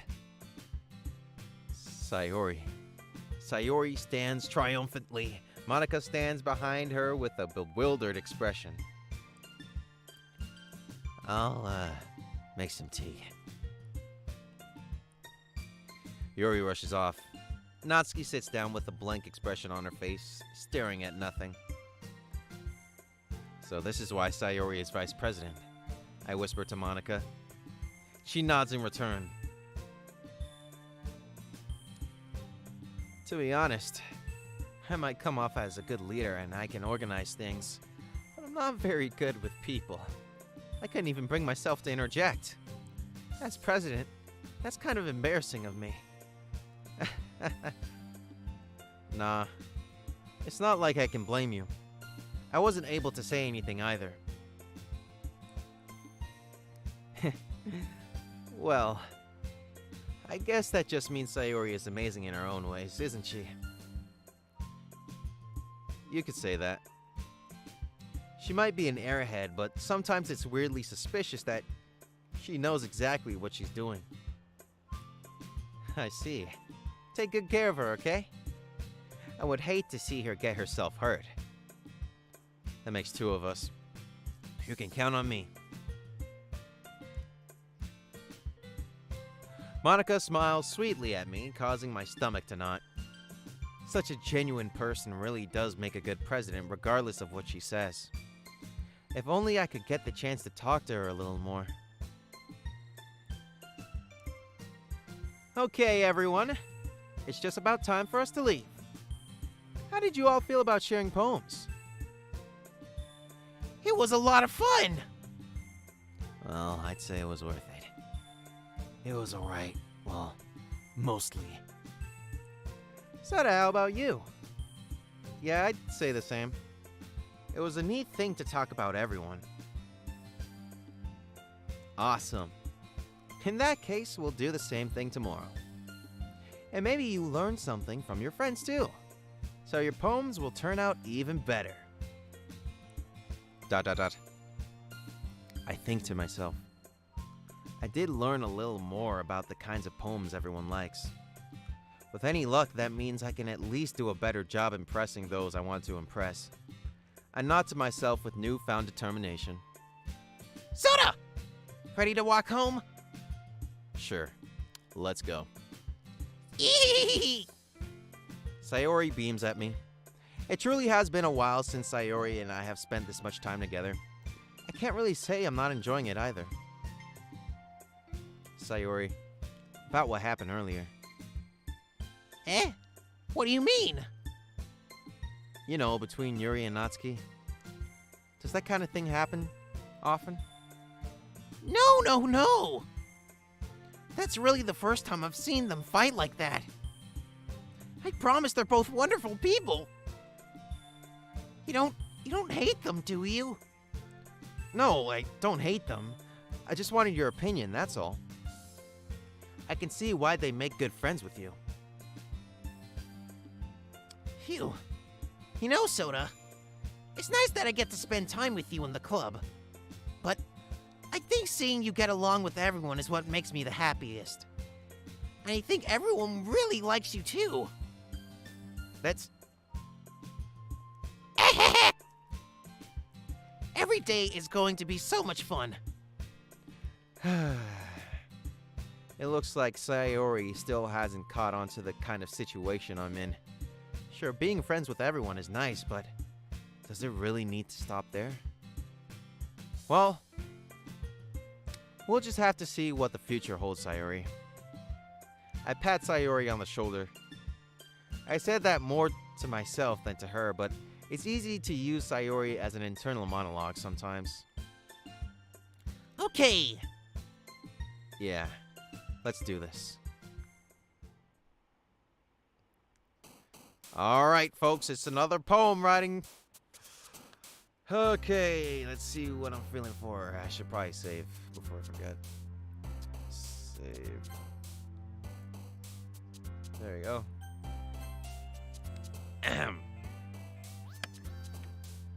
Before I write, you guys got any snacks? Anything you guys are drinking?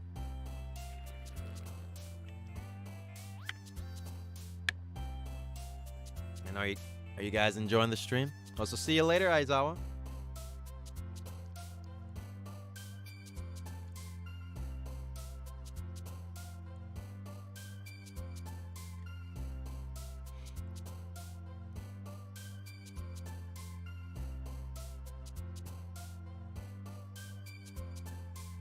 Sim gyms are downstairs.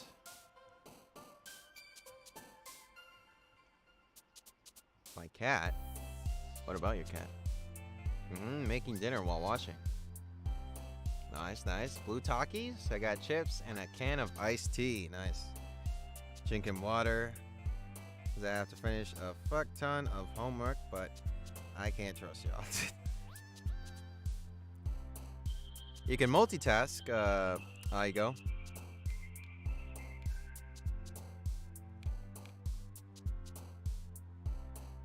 If you're enjoying the stream, don't forget to subscribe.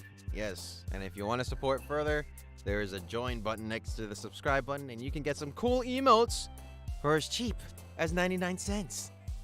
If you want those emotes. And all you gotta do is join. But don't worry, it's not mandatory. Just if you want to enjoy the, if you want to support your boy a bit more. But anyway, time for some poem writing. Ahem.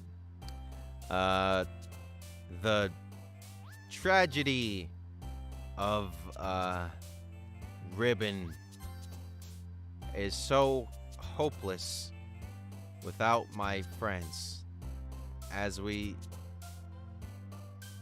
vivacious in this empty adventure, as with infinite variance, as the cage is jumpy and bouncy, but I breathe the summer nightgown in judgment and entropy. It's my destiny for disoriented party. Ahem. Wait a second, I missed the first thing. Shit.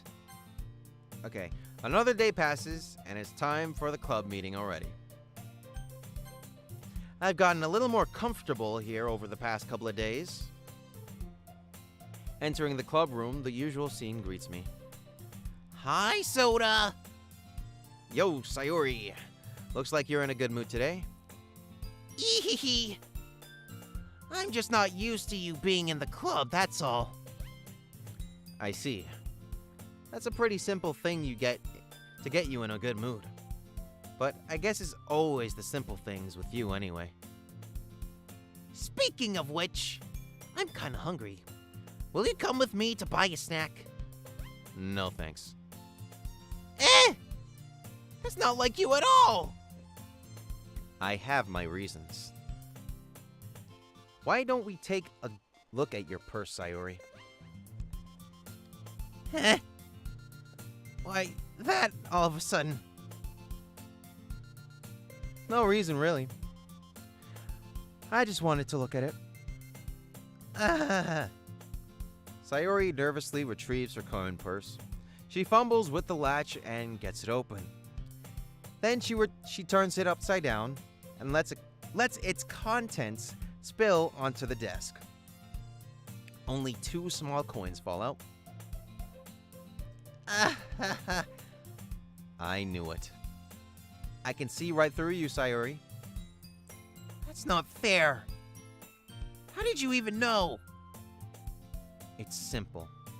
If you had enough money in the first place, you would have bought a snack before coming to the club room.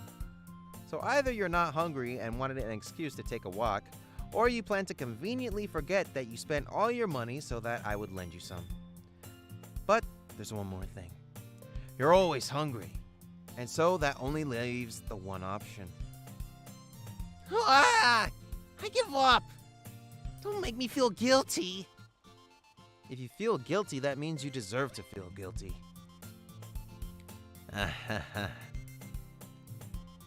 Yuri suddenly giggles. I didn't notice that she was listening in. Her face is in her book, so, as always. I wasn't listening or anything. Yeah, it was just something in my book. Yuri. Tell Soda to let me borrow some money. Don't get me involved like that, Sayori. Besides, you should only buy what you can completely, responsibly afford. And frankly, after pulling a mischievous little stunt like that, your suffering is fair enough retribution. ... Did I just... I didn't mean that. I got too absorbed into my book.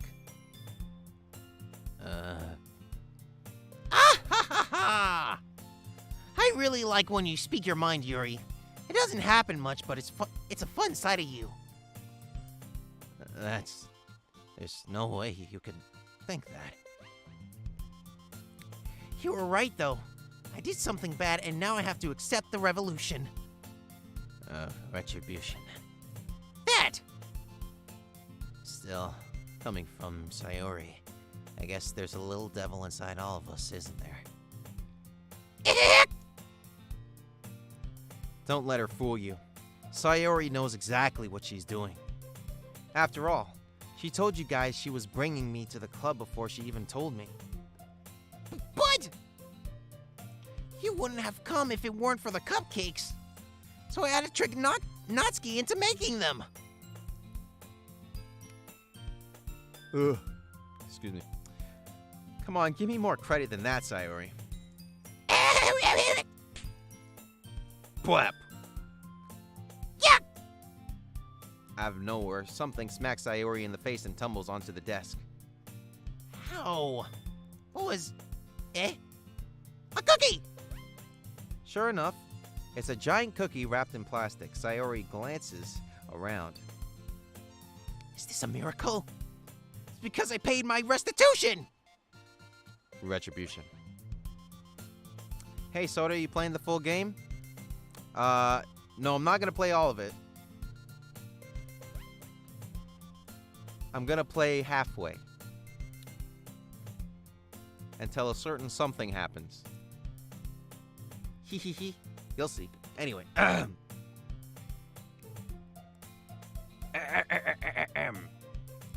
Actually, that one almost worked. I was just gonna give it to you. But then I heard you blab about the cupcakes. It was totally worth seeing your reaction, though. Natsuki! That's so nice of you. So nice of you! I'm so happy! Sayori hugs the cookie. Jeez, just eat it. Sayori rapidly tears open the wrapper and takes a big bite. So good! Sayori suddenly claps her hands over her mouth. I bit my tongue!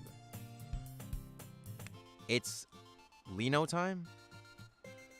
Yeah, I guess it is. Thank you for the $2, Lino. Appreciate it. Ehehe. You're going through a lot over just one cookie. Ugh. Natsuki takes a bite of her own cookie. My God. And I go with $5 saying, okay, I'm gonna get a bike ride in. When I'm back, I'll do my best to multitask and my college paper. So y'all behave or I will stomp your kneecaps backwards. Thank you, Ahigo, for the $5. And now the sound for the $5 will come in 5, 4, 3, 2, 1. Ah. Damn. I missed it. Shit. Well, it'll be on in a bit. But thank you for the $5. Also, Pussy water. Natsuki takes a bite of her own cookie. Yeah. Jesus. Ah! Yours looks really good too, Natsuki. Can I try it? Jeez. Beggars can't be choosers. But yours is chocolate. Yeah. Why do you think I gave that one to you? Fine. Oh. Fine. Still, I'm really happy that you've shared this one with me. Sayori gets out of her seat and goes behind Natsuki, then wraps her arms around her. Yeah, jeez. Get it, I get it. Cookie still in hand, Natsuki reaches up to nudge Sayori off of her.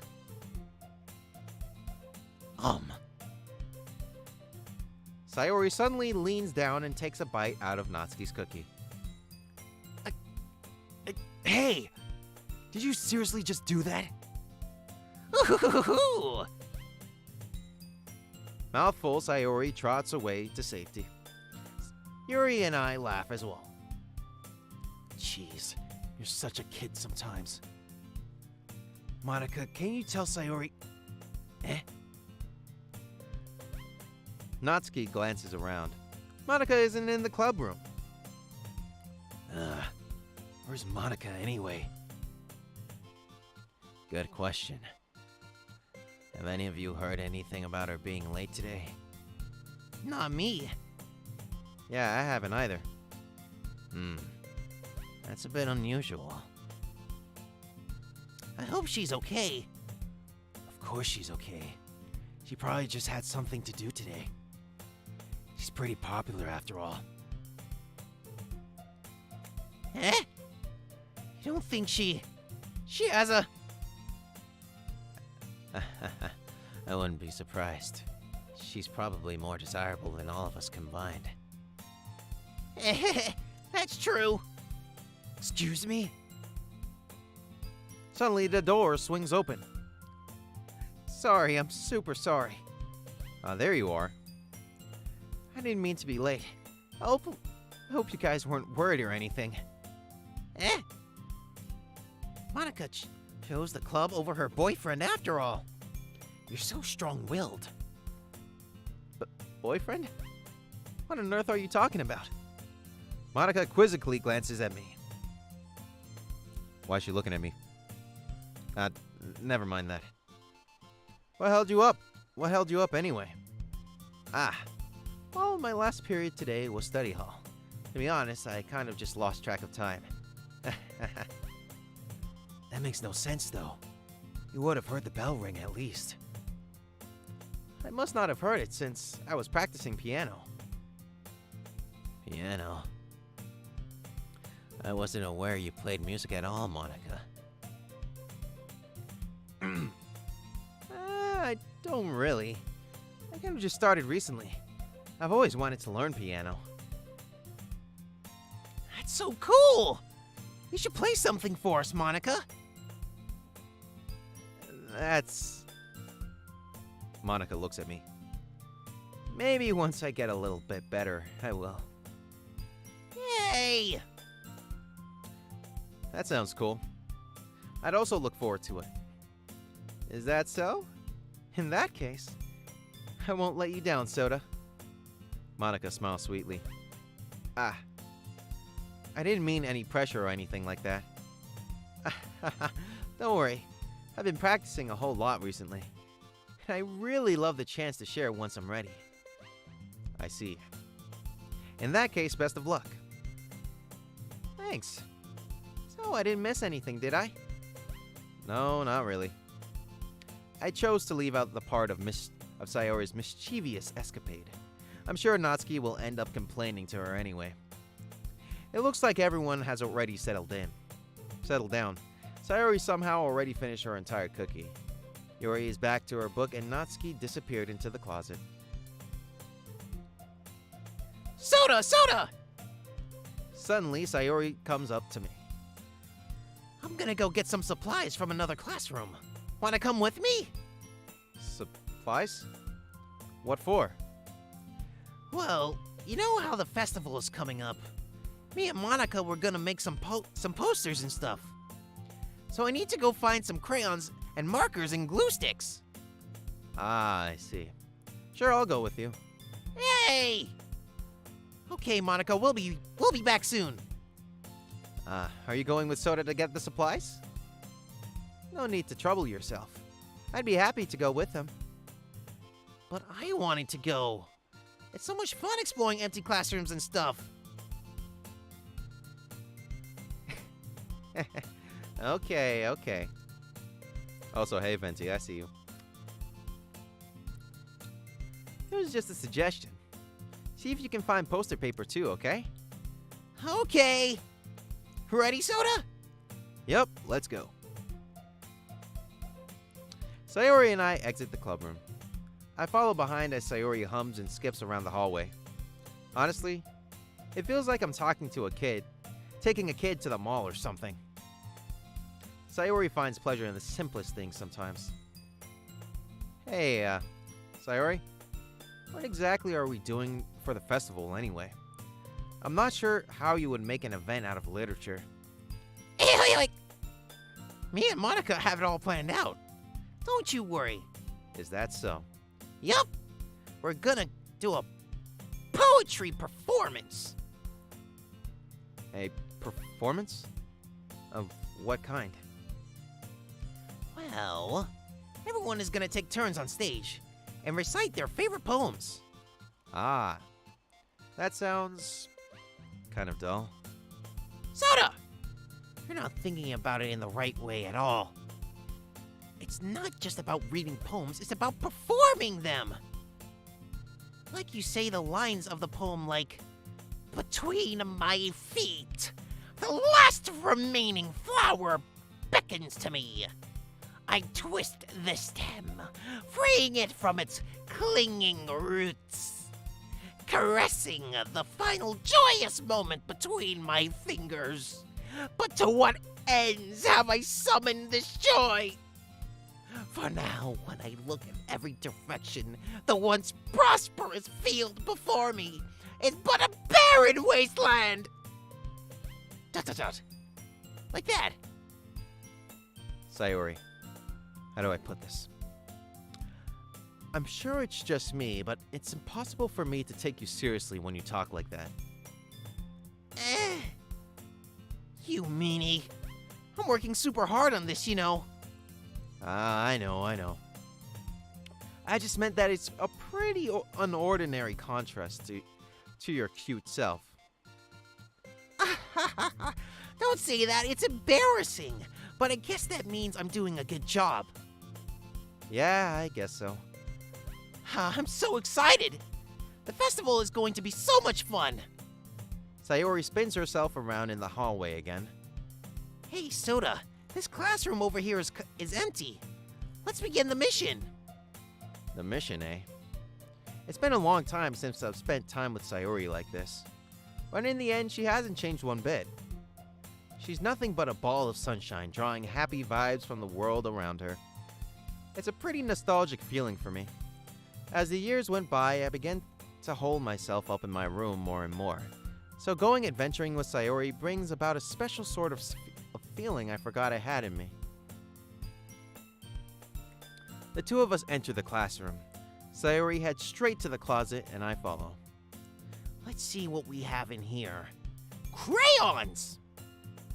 Sayori pulls off a box full of crayons off the shelf. They're the best brand, too. They're kind of dirty, though. Sayori starts pulling various crayons out of the box, reading the color names. Alright, that's one down. Don't get distracted. We still need to find... Wait, I'm looking for my favorite color. Fine. Then at least move aside so I can look for the poster power. I dropped one by accident. Smack. Yeah! Sayori bends over and smacks her forehead right into the shelf. She falls to the floor and crayons spill all over her lap. Ow, ow, ow, ow, ow, ow, ow, ow, ow! You okay? My forehead! Sayori clutches her forehead.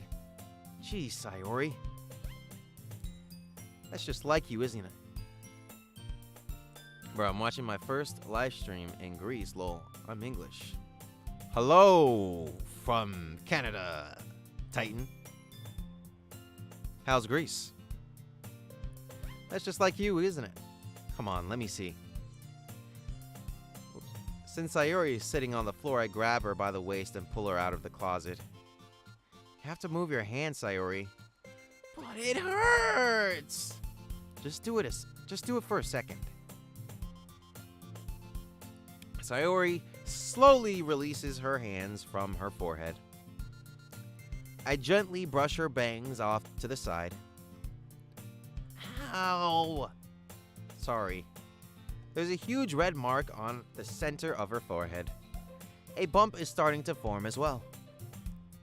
Man, that's gonna swell up. I should find you some ice. Soda. Where would I even find ice around this time? I guess a cold drink would do. You don't have to. I'm fine with looking like a unicorn. Excuse me. I'm fine with looking like a unicorn. Greece is great, except mosquitoes, though. Devils. Yes, mosquitoes are the worst in any country you go to. Even wincing from the pain, Sayori makes a silly joke. What are you saying? I'll be right back, okay? Okay. I pat Sayori on the shoulder, run out into the hallway. I locate the nearest vending machine. What should I get? It doesn't really matter, since it will be used as an ice pack rather than to drink. But I know Sayori likes apple juice, so I purchased that one. In just a moment, I'm already returning to the classroom where I left Sayori. She has one palm on her forehead and is using the other hand to clumsily scoop crayons back into the box. At least they were already in the wrong spots before I spilled them. Sayori, here. I hand Sayori the bottle of apple juice. It's nice and cold. Sayori opens the cap and starts drinking from it.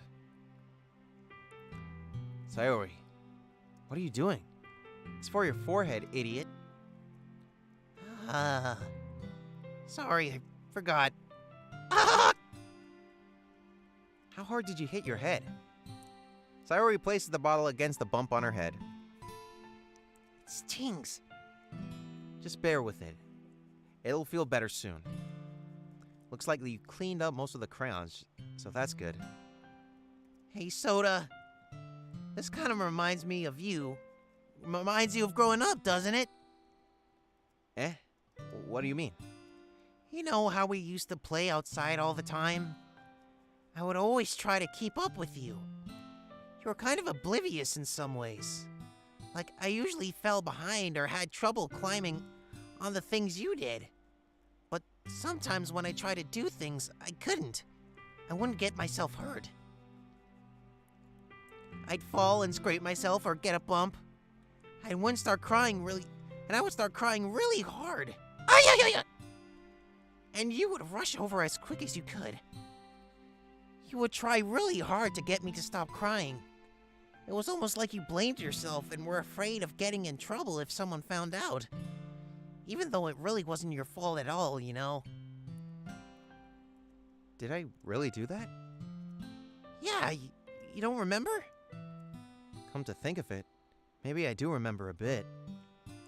I guess I always was so focused on my games and that I didn't pay enough attention to you. So in a way, it was my fault. Kind of like this time too. If I wasn't rushing you out of the closet, you probably wouldn't have hit your head. Soda, I don't think you realize, but you're always thinking about other people. Even after all these years. You're rushing to help me, even though I'm just being clumsy. You're really a sweetheart. Don't call me that. And I don't really do this kind of thing all the time. I guess when it comes to you, it just feels natural. Before I even know it, I'm treating you like that. I guess that's what happens when you've been friends for so long. Really? Maybe you're right. Soda, I'm so glad that nothing's changed between us.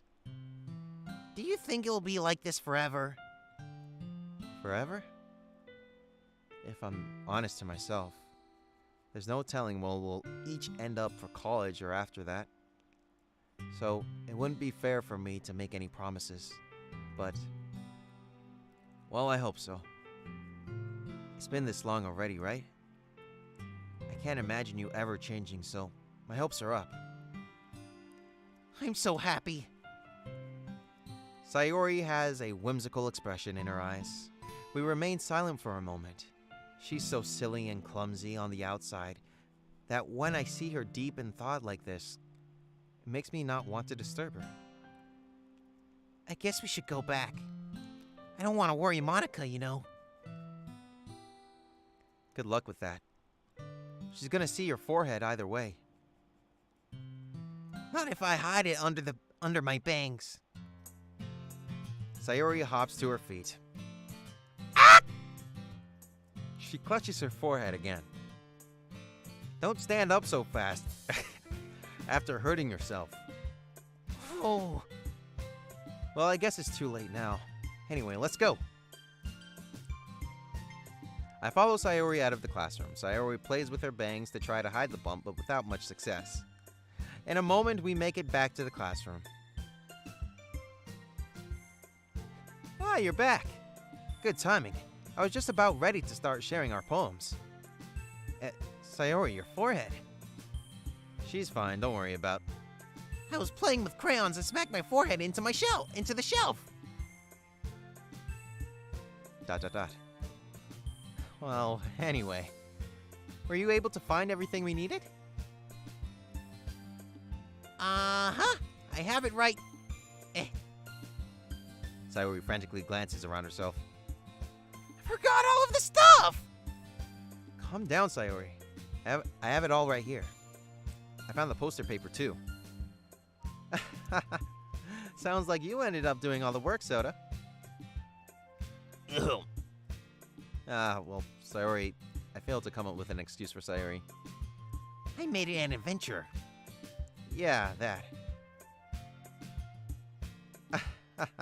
Okay. In any case, good work. I'll start working on the posters tonight. Me too! Okay, everyone. Are you ready to share your poems? Oh, I forgot to say. Whatever. Guess I should grab mine. After making sure the crayon box is closed tightly, I return to my seat. All right.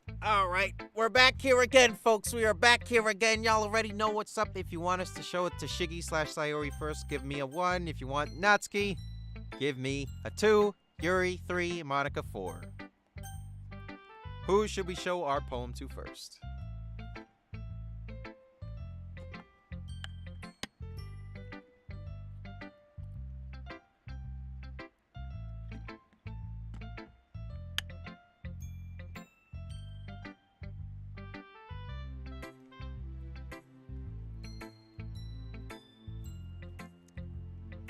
Two, 4, 3, 4, 4, 2, 4, always 3, 4, 3, 2, 4, 4, 4, 4, 4, 2, 4, 4, 4, 4, 2, 4, 4, 4, 4. I'm seeing way more 4s. I'm seeing way more 4s. 4 it is then. Hi again, Soda. How's the writing going? Alright, I guess. I'll take that. As long as it's not going bad. I'm happy that you're applying yourself. Maybe soon you'll come up with a masterpiece. I won't count on that. You never know. Want to share what you wrote for today? Sure, here you go. I give my poem to Monica. ... Alright, it's pretty good. Makes me think of Sayori like the other one that you wrote. You two are like the dynamic duo. That's kind of exaggerating it.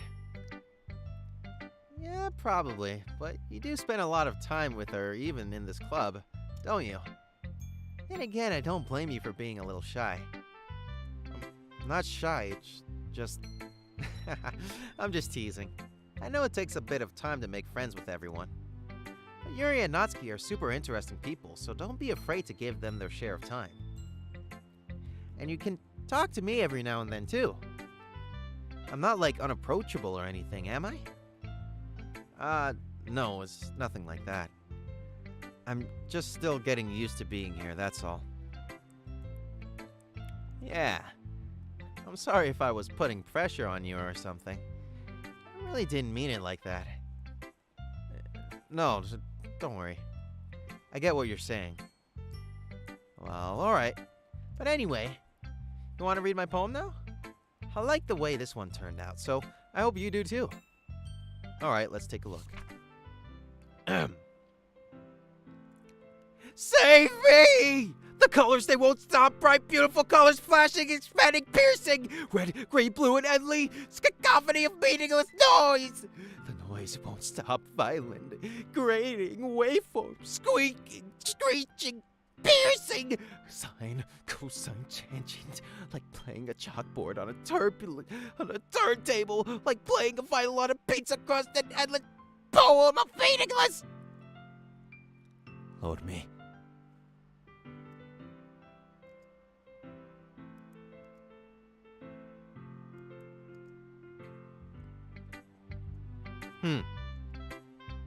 It's even more abstract than your last one, huh?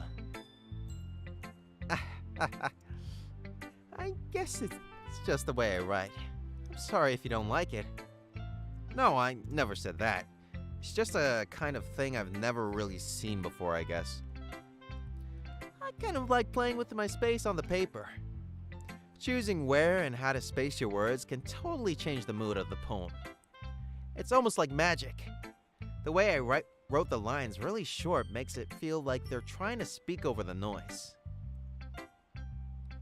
I see. It's so hard for me to tell what it's about, though. Sometimes asking what a poem is about isn't the right question.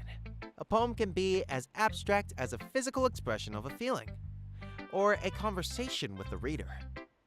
So putting it that way, not every poem is about something. Anyway, here's Monika's writing tip of the day. Sometimes you'll find yourself facing a difficult decision. When that happens, don't forget to save your game. Good point.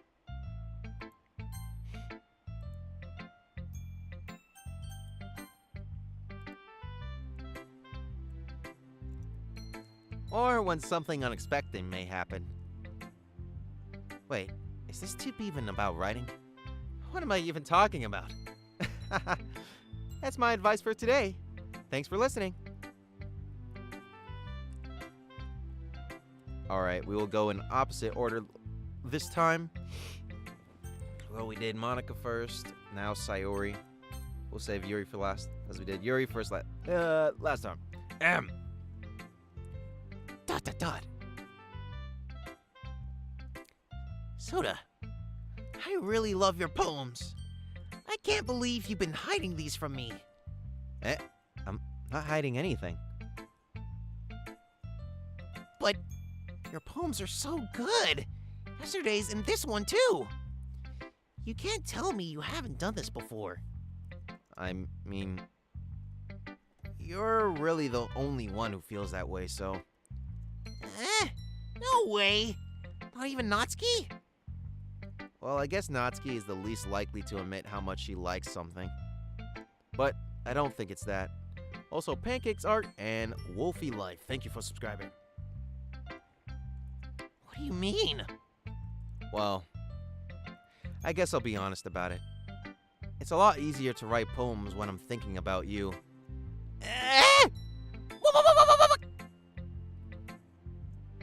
Stop thinking weird things, idiot. I just mean that you're a really expressive person, I guess. How am I supposed to write poems about my own stupid life? But you somehow make everything in your life an adventure. Even the little things. Like cooking? Let's not talk about that. Yeah. So yeah, I guess what I'm saying is that I can feel more feeling through you than I can through myself. We have that kind of weird connection. It's your fault for getting in my business all the time. I don't know if I understand. You never understand when I try to explain things to you, do you, Sayori? I pat Sayori's head. Hey! I'm not a kid, you know. Are you sure about that? Maybe. Sayori starts fiddling with her pencil between her hands. Hey, Soda, will you give me your poem? I kind of want to keep it. Huh? Why? Because, well, it's the first time you've written something for me.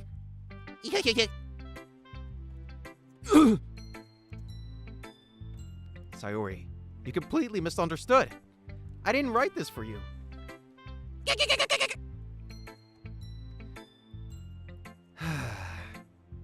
Are you even listening anymore? Well, whatever. I'll give it to you when we go home. Really? Snap. I broke my pencil! Sayori hastily bends down to pick up the piece she dropped. But being inattentive of her surroundings, she bumps right into me. Sorry. It's fine, it's fine. I'll get it to you. I'll get it for you. I bend down and pick up the broken pencil. Sayori clutches the desk beside her to support herself, knee shaking. I'm a little clumsy today. Yeah. Let's sit down, Sayori. Yeah. I grab Sayori's arm and help her sit at the desk. Anyway, I still haven't read your poem. Oh, sorry, I forgot about that. But it's not as good as yours. Jeez, don't worry. I'm sure I'll like it. Bottles! I pop off my scalp like the lid of a cookie jar. It's the secret place where I keep all my dreams. Little balls of sunshine, all rubbing together like a bundle of kittens. I reach inside my thumb and forefinger and pluck one out. It's warm and tingly, but there's no time to waste. I put it in a bottle to keep it safe. I put the bottle on the shelf with all of the other bottles. Happy thoughts, happy thoughts, happy thoughts, happy thoughts bottles. All in a row. My collection makes me lots of friends. Each bottle a starlight to make amends. Sometimes my friend feels a certain way. Down comes a bottle to save the day. Night after night, more dreams. Friend after friend, more bottles. Deeper and deeper my fingers go, like exploring a dark cave, discovering the secrets hiding in the nooks and crannies, digging and digging, scraping and scraping. I blow dust off my bottle caps. It doesn't feel like time elapsed. My empty shelf could use some more. My friends look through my locked front door. Finally all done. I open up, and in comes my friends. In they come in such a hurry. Do they want my bottles that much? I frantically pull them from the shelf, one after the other, holding them out of to each and every friend, each and every bottle. But every time I let one go, it shatters against the tile beneath, between my feet. Happy thoughts, happy thoughts, happy thoughts, happy thoughts in shards all over the floor. They were supposed to be my friends. For my friends who aren't smiling. They're all shouting, pleading something, but all I hear is echo, echo, echo, echo inside my head. All I hear is echo, echo, echo, echo inside my head. Okay. Holy crap. Sayori, did you really write this? Of course I did. Didn't I tell you yesterday I was gonna write the best poem ever? Yeah, but I mean, I didn't expect something like this coming from you. Monica taught me a whole lot, and I've been really in touch with my feelings recently. I see that. It's almost kind of creepy. Creepy? Well, not exactly. Maybe because I'm so used to you being cheerful. Well, never mind. I'm thinking too hard about it. The point is, it came out good. So, you should be proud of it. Aw, thanks. I feel like I was meant to express myself this way. It even helps me understand my own feelings a little bit better.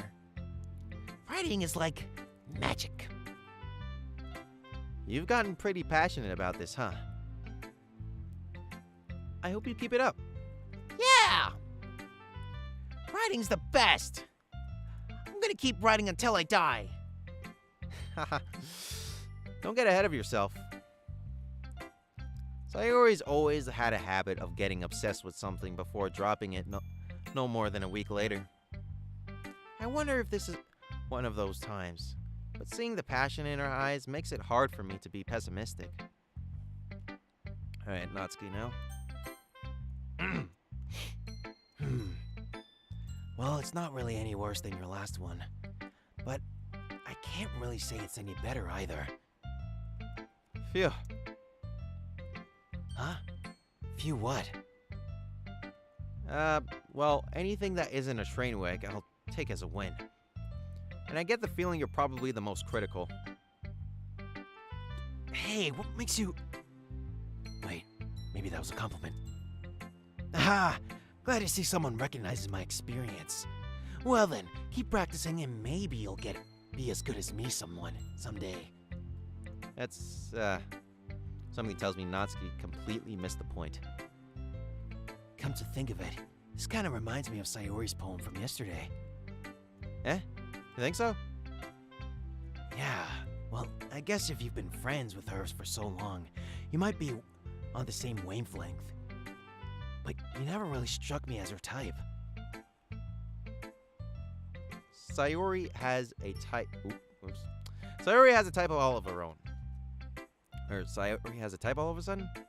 Well, I don't know, but honestly, how can someone so fluffy spend so much time with someone like you? It's like she's dragging around a dead weight. That was a little unnecessary. But think of it this way. If it weren't for me, she would probably just fly away, like letting go of a balloon. You could say we each take care of each other in our own way. Whatever it is, I don't get it. Oh yeah, I guess I'm supposed to show you my poem. Here. Amy likes spiders. You know what I heard about Amy? Amy likes spiders. Icky, wriggly, hairy, ugly spiders. That's why I'm not friends with her. Amy has a cute singing voice. I heard her singing my favorite love song. Every time she sang the chorus, my heart would pound to the rhythm of the words. But she likes spiders. That's why I'm not friends with her. One time, I hurt my leg really bad. Amy helped me up and took me to the nurse. I tried to let her touch me. I tried not to let her touch me. She likes spiders, so her hands are probably gross. That's why I'm not friends with her. Amy has a lot of friends. I always see her talking to people. She probably likes talking about spiders. What if her friends start to like spiders too? That's why I'm not friends with her. It doesn't matter if she has other hobbies. It doesn't matter if she keeps it private. It doesn't matter if it doesn't hurt anyone. It's gross. She's gross. The world is better off without spider lovers. And I'm gonna tell everyone.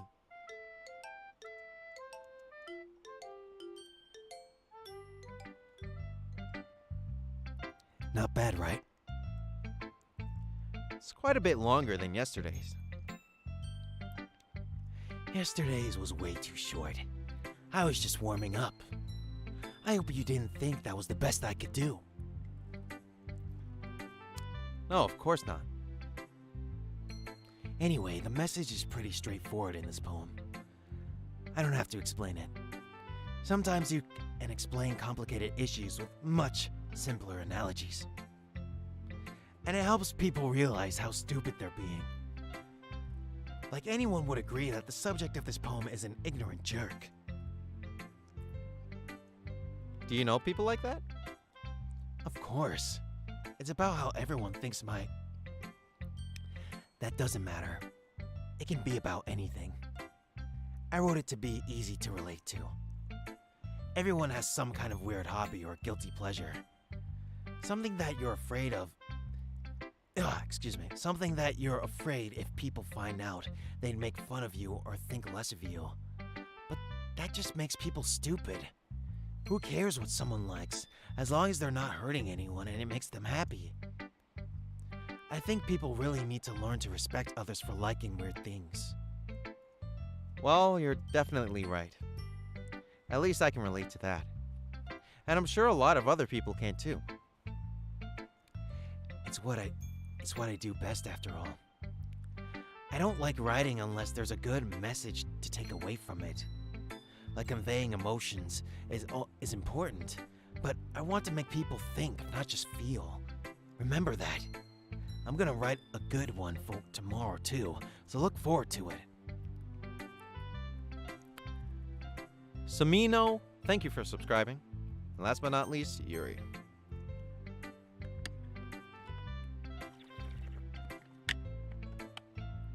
Excuse me. Let's see what you've written for today. ...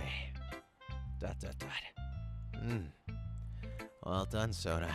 Your skills are already improving. Really? Thanks, Yuri. Coming from you, that means a lot. It's nothing. I'm just happy to help inspire fellow writers. I know you're new to this, so don't worry so much if it seems like you can't get your poem to feel perfect. You don't need to be afraid to be a little more daring. Metaphors can go a long way. Don't feel like you need to work your brain like turning a bunch of gears. Try letting your mind wander through your feelings and write down the things you see and hear. That's one way to truly enable your reader to see into your mind. It's a very intimate exercise. I see. That's certainly an interesting technique. Thanks for sharing. I have, an example of that if you'd like to read it. Of course. Is this the poem you wrote for today? Yuri nods and timidly hands me your poem. The raccoons. It happened in the dead of night, while I was slicing bread for a guilty snack. My attention was caught by the skulking of a raccoon outside my window. That was, I believe, the first time I noticed my strange tendencies as an unordinary human. I gave the raccoon a piece of bread, my subconscious, well aware of the consequences. Well aware that a raccoon that is fed will always come back for more. The enticing beauty of my cutting knife was the symptom. The bread, my hungry curiosity. The raccoon, my urge. The moon... the moon increments its phase and reflects that much more light off of my cutting knife. The very same light that glistens in the eyes of my raccoon friend. I slice the bread, fresh and soft. The raccoon becomes excited. Or perhaps I'm merely projecting my emotions onto the newly satisfied animal. The raccoon has taken to following me. You could say that we've gotten quite used to each other. The raccoon becomes hungry more and more frequently, for my bread is always handy. Every time I brandish my cutting knife, the raccoon shows me its excitement. A wish of blood. Classic Pavlovian conditioning. I slice the bread, and I feel myself again.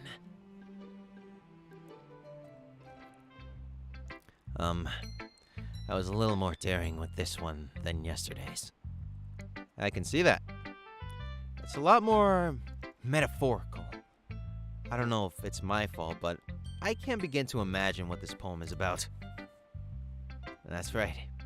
It's a bit closer to my preferred writing style. Using the poem as a canvas to express vivid imagery and conveying emotions through them. Yeah, if I take it at face value, then I can't even figure out what it's supposed to mean. Well, I think it's something that different people can relate to in their own way. I wanted to express that way it feels for me to indulge in my more unusual hobbies. It's those sorts of things I'm usually forced to keep to myself. So I sometimes enjoy writing about them. Ah, that's funny.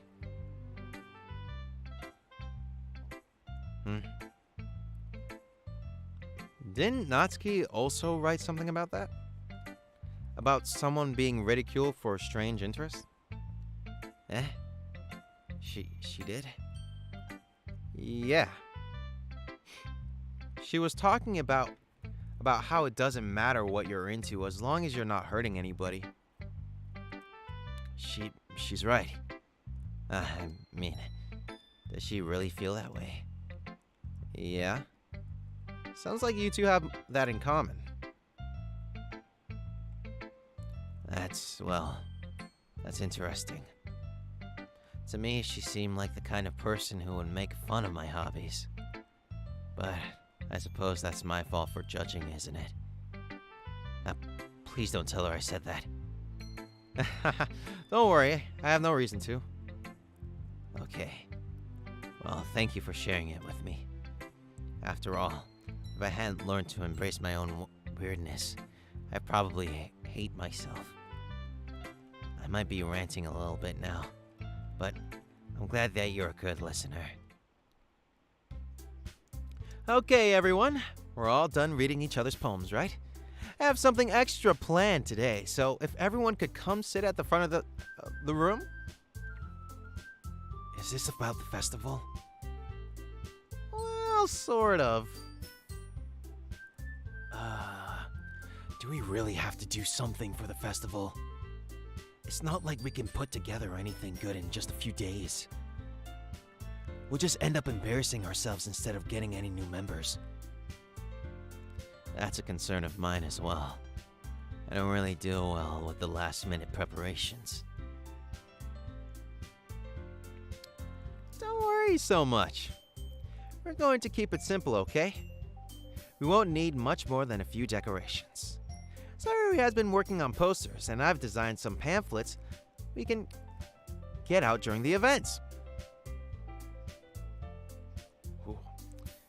Okay, that's great and all, but that doesn't tell us what we're actually going to be doing for the event. Sorry, I thought you heard about it already. We're going to be performing. Performing? Monica? Yeah, we're going to be having a poetry performance. Each of us are going to choose a poem to recite during the event. But the cool part is, we're also going to let anyone else come up and recite poems too. Sayori putting it on all the posters in case anyone wants to prepare ahead of time. Sayori, who has been coloring a poster, holds it up for us to see. Excuse me.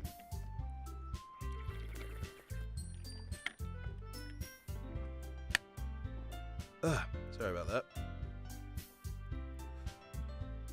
Are you kidding me, Monica? You didn't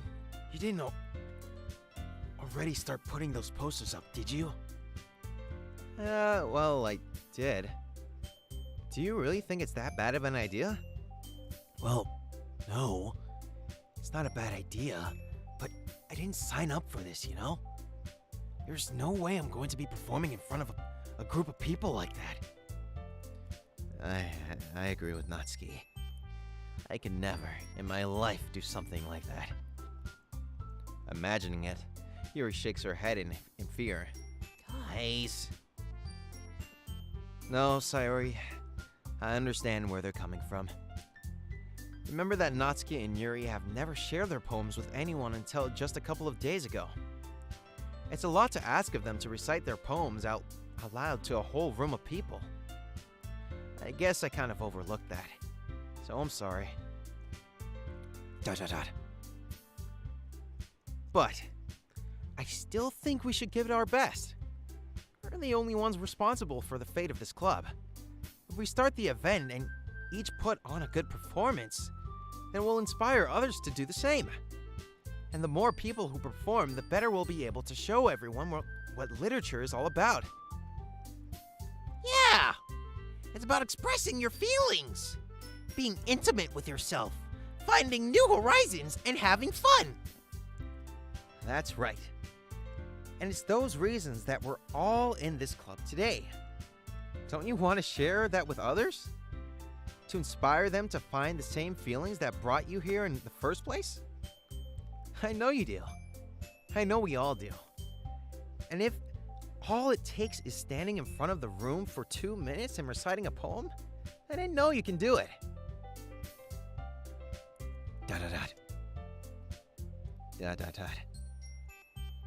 Natsuki and Yuri remain silent.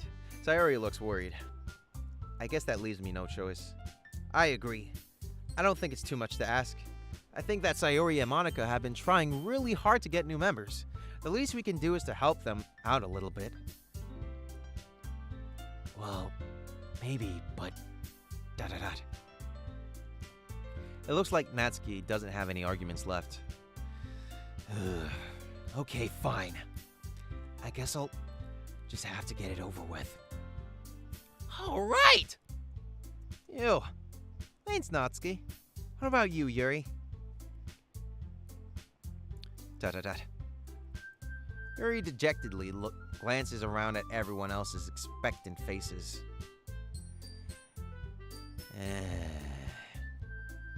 I guess I don't really have a choice. Yeah! That's everyone. You're the best, Yuri. This club is seriously going to be the death of me. Oh gosh, he'll be fine, Yuri. But anyway, let's move on to the main event. I want each of you to choose a poem of yours. We're going to practice reciting them in front of each other. No way! Monica, this is too sudden. Well, if you can't recite your poem in front of the club, how do you expect to recite them in front of strangers? Oh no. Don't worry. I'll start off to help everyone feel a little more comfortable. Can I go next?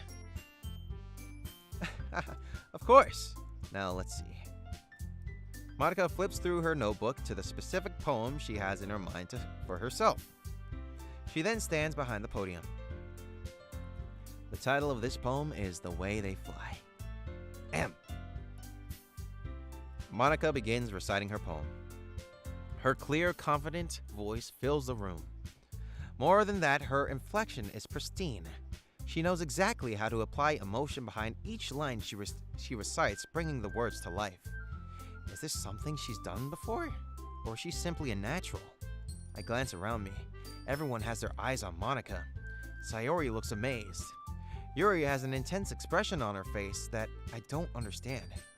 Finally, Monica finishes the recitation. The four of us applaud. Monica takes a breath and smiles. That was so good, Monica! Thank you very much. I was just hoping to set a good example. Are you ready to go next, Sayori? I'll go next. What? Yuri's fired up all of a sudden. Yuri clutches a sheet of paper between her hands and stands up. Keeping her head down, she walks quickly over to the podium. This poem is called, Yuri anxiously glances at each of us. You can do it, Yuri! It's called, After Image of a Crimson Eye. Yuri's voice shakes as she starts reading the poem. Just a moment ago, she practically refused to do this. Why is she suddenly putting in so much effort? As Yuri gets past the first couple of lines, her voice changes. It's almost like what happens when Yuri gets absorbed into her book. Her quivering words transform into the sharp syllables of a fierce and confident woman. The poem is full of twists and turns and its structure that enunciates with perfect timing. This must be a rare glimpse into the whirling fire Yuri keeps concealed inside her head. Suddenly, she's finished. Everyone is stunned. Yuri snaps back into reality and glances around her, as if she's bewildered even herself.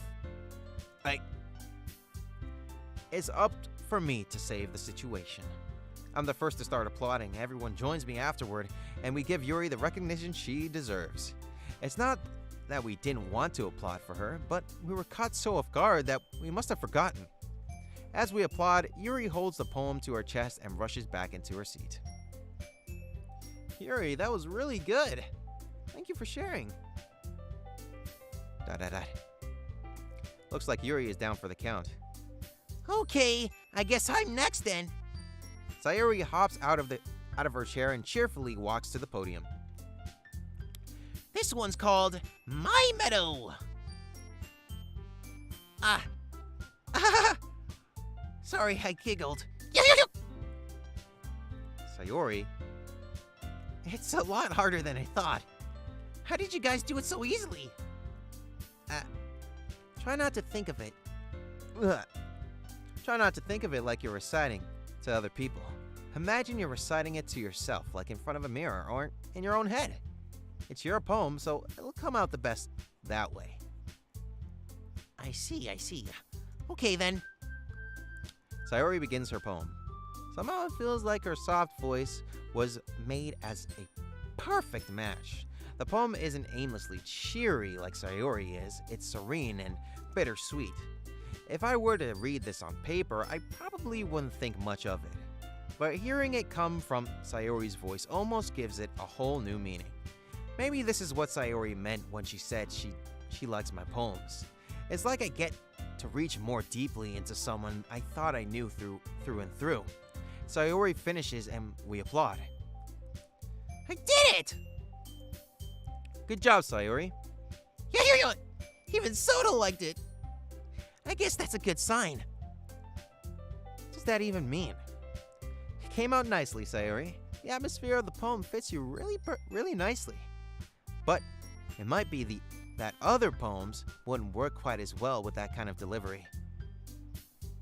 I don't really understand. In other words, I've seen poems of yours where that sort of gentle delivery wouldn't work as well. They might need a little more force behind them depending on what you're reading. Oh, I know what you mean. Well, I've been practicing that kind of thing. It's just embarrassing to do in front of everyone. Then next time, I'm going to make you pick a poem that challenges you a little more. We don't have much time before the festival, you know. Okay. Now then, who's next? Natsuki? Humph. Don't make me go before Soda. It's not like I can compare to you guys anyway. Might as well let Soda lower everyone's standards a little before I might have to do it. Natsuki. It's fine. I might as well get it over with. So see you later, Raven. But it's not like I have much of a selection of what to read. I'll just have to go with what I wrote for today. I stand up and step in front of the podium.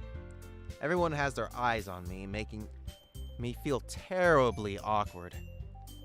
I recite my poem. Since I'm not exactly confident in my own writing, it's hard to put energy into it. Despite that, once I finish, I receive applause from everyone. Sorry, I'm not really as good as everyone else. Don't worry about it so much. I think it's less about your abilities and more about your lack of confidence in your writing. That's something that'll improve over time, though. Yeah, maybe. Alright then, that just leaves you, Natsuki. Yeah, I'm going. Natsuki begrudgingly gets out of her seat and makes her way to the podium. The poem is called... Why are you looking at me? Because you're presenting? Anyway, the poem is called Jump. Natsuki takes a breath. Once she starts reciting the poem, her sour attitude disappears a little. While she's still a little enthused, her poem has a rhythm and rhyme to it. It's Natsuki's trademark style, and it works surprisingly well when spoken aloud. The words feel like they bounce up and down as if as if giving life to the poem. Natsuki finishes and everyone applauses. She hops back to her seat. That wasn't so bad, was it? Easy for you to say. You better not make me do that again. Well, do you at least feel prepared enough to recite a poem in front of other people? I mean, doing it in front of other people will be way easier. I can put on whatever face I want for other people. But when it's just my friends, it's just embarrassing. That's a surprise, Natsuki. I think it would be the other way around for me. Well, it's just how it is, so... Well, I guess in that case, you won't have much to worry about for the festival. That said, I want to thank everyone for coming through. It might be hard, but I hope that you all have an idea of what it's like now. Make sure you pick a poem and get enough practice before the festival, okay? I'll be making pamphlets, and so let me know ahead of time what you'll need. What you'll be reciting. Jeez, I should probably find some other poem to recite instead. That's fine too. Doesn't have to be your own. I'm already pleasantly surprised that you're putting in all this effort for the club. It makes me really happy. Yeah, no problem. Okay, everyone. I think that's about it for today. I know the festival is coming up, but let's try to write poems for tomorrow as well. It's been working out really nicely so far, so I'd like to continue that. As for the festival, we'll finish planning tomorrow, and then we'll have the weekend to prepare. Monday's the big day. I can't wait! I can do this. I can do this. Alright. I stand up. There's no way I'll be able to find the same enthusiasm as Sayori and Monica, but I'll do my best to get through it.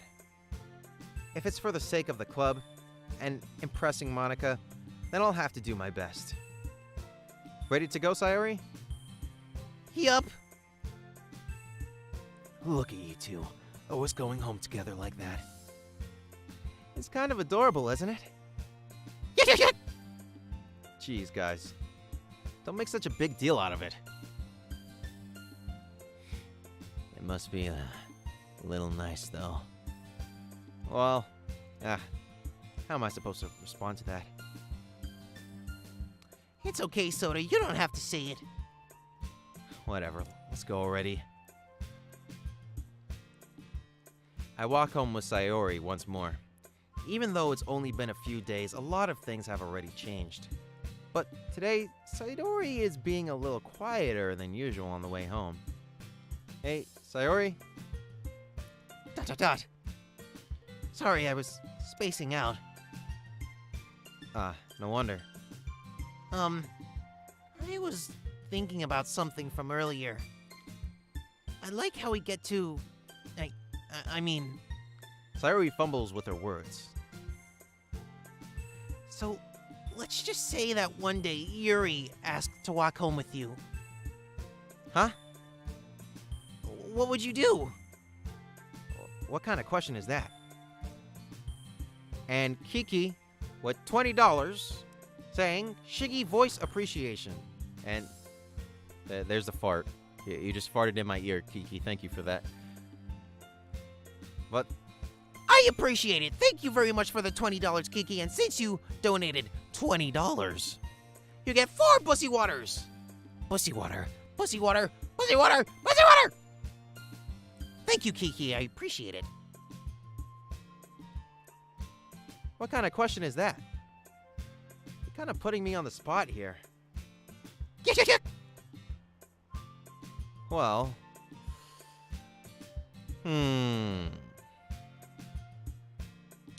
Well, since we're basically going through the Sayori route, it would only make sense to say you would still walk home with Sayori, so that's what we're gonna say. Sayori! You really think I would ditch you for Yuri? But she's so beautiful and smart. Jeez. I already see her in the club every day. Besides, you always seem to really like going home together. I wouldn't just ruin that for you. You're so silly, Soda. You think about me too much sometimes. Yuri would deserve it if she wanted it, so... Sayori, I've already made up my mind. I really can't figure you out sometimes. Sorry. Besides, what's the point in speculating something that's never going to happen? The conversation trails off. It's kind of a weird thing for Sayori to care so much about, but I want to respect her and keep her happy too. Then again, the festival is only a few days away. Who knows what will happen in that time?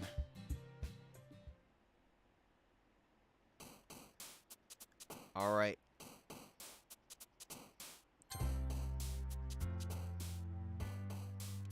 Alright, y'all. I'm gonna be honest.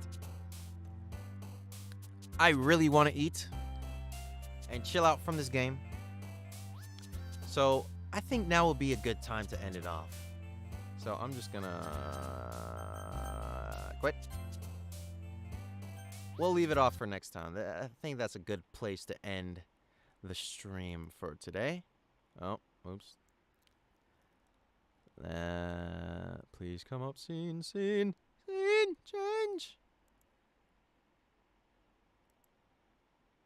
Oh my god, I'm stuck on this. I'm stuck. Oh, there we go. Well, I think that's a good place to end off, y'all. I'm not sure why Sayori is getting so worried. But we'll have to see for next time we play the game. But don't worry, don't worry. We will play this game. We will continue this game. Probably Monday or Wednesday. We'll see. We'll see. How you liking it so far? It's nice. It's nice. It's nice. It's a nice, wholesome game with nothing scary. Why would they say this is a psychological horror? What the hell? That's kind of weird. This game is so wholesome. It's like a dating sim, right? So I don't see what the problem is. I'm being sarcastic, by the way. I know everything that happens in the game, but I'm gonna pretend like I don't. But anyway, y'all, I will probably be back tomorrow with not DDLC, but with something different. But yeah, till Monday, we will continue DDLC. And if you guys enjoyed the stream, please spam some 25s in the chat. Spam 25s in the chat. If you enjoy the stream and enjoy the Dry Boys and Overhaul reading, being the characters of the game, if you guys enjoy that, 25s in the chat, 25s in the chat. And thank you guys again for the donations and all the support and subscribing. Appreciate it, as always. As always, as always.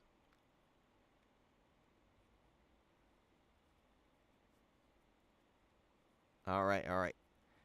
Nice to see all those 25s. Yes, sir, yes, sir. I'm glad you guys are enjoying it. We will be back with DDLC on Monday or Wednesday. We'll see how I'm feeling at the time. And tomorrow we will be playing something. You'll see. You'll see. Till then, though, I'll be seeing you guys next time. Thank you guys for all the support. I love you guys. Appreciate you guys. Have a great day, night, whatever time zone it is. I'll see you later. Bye-bye.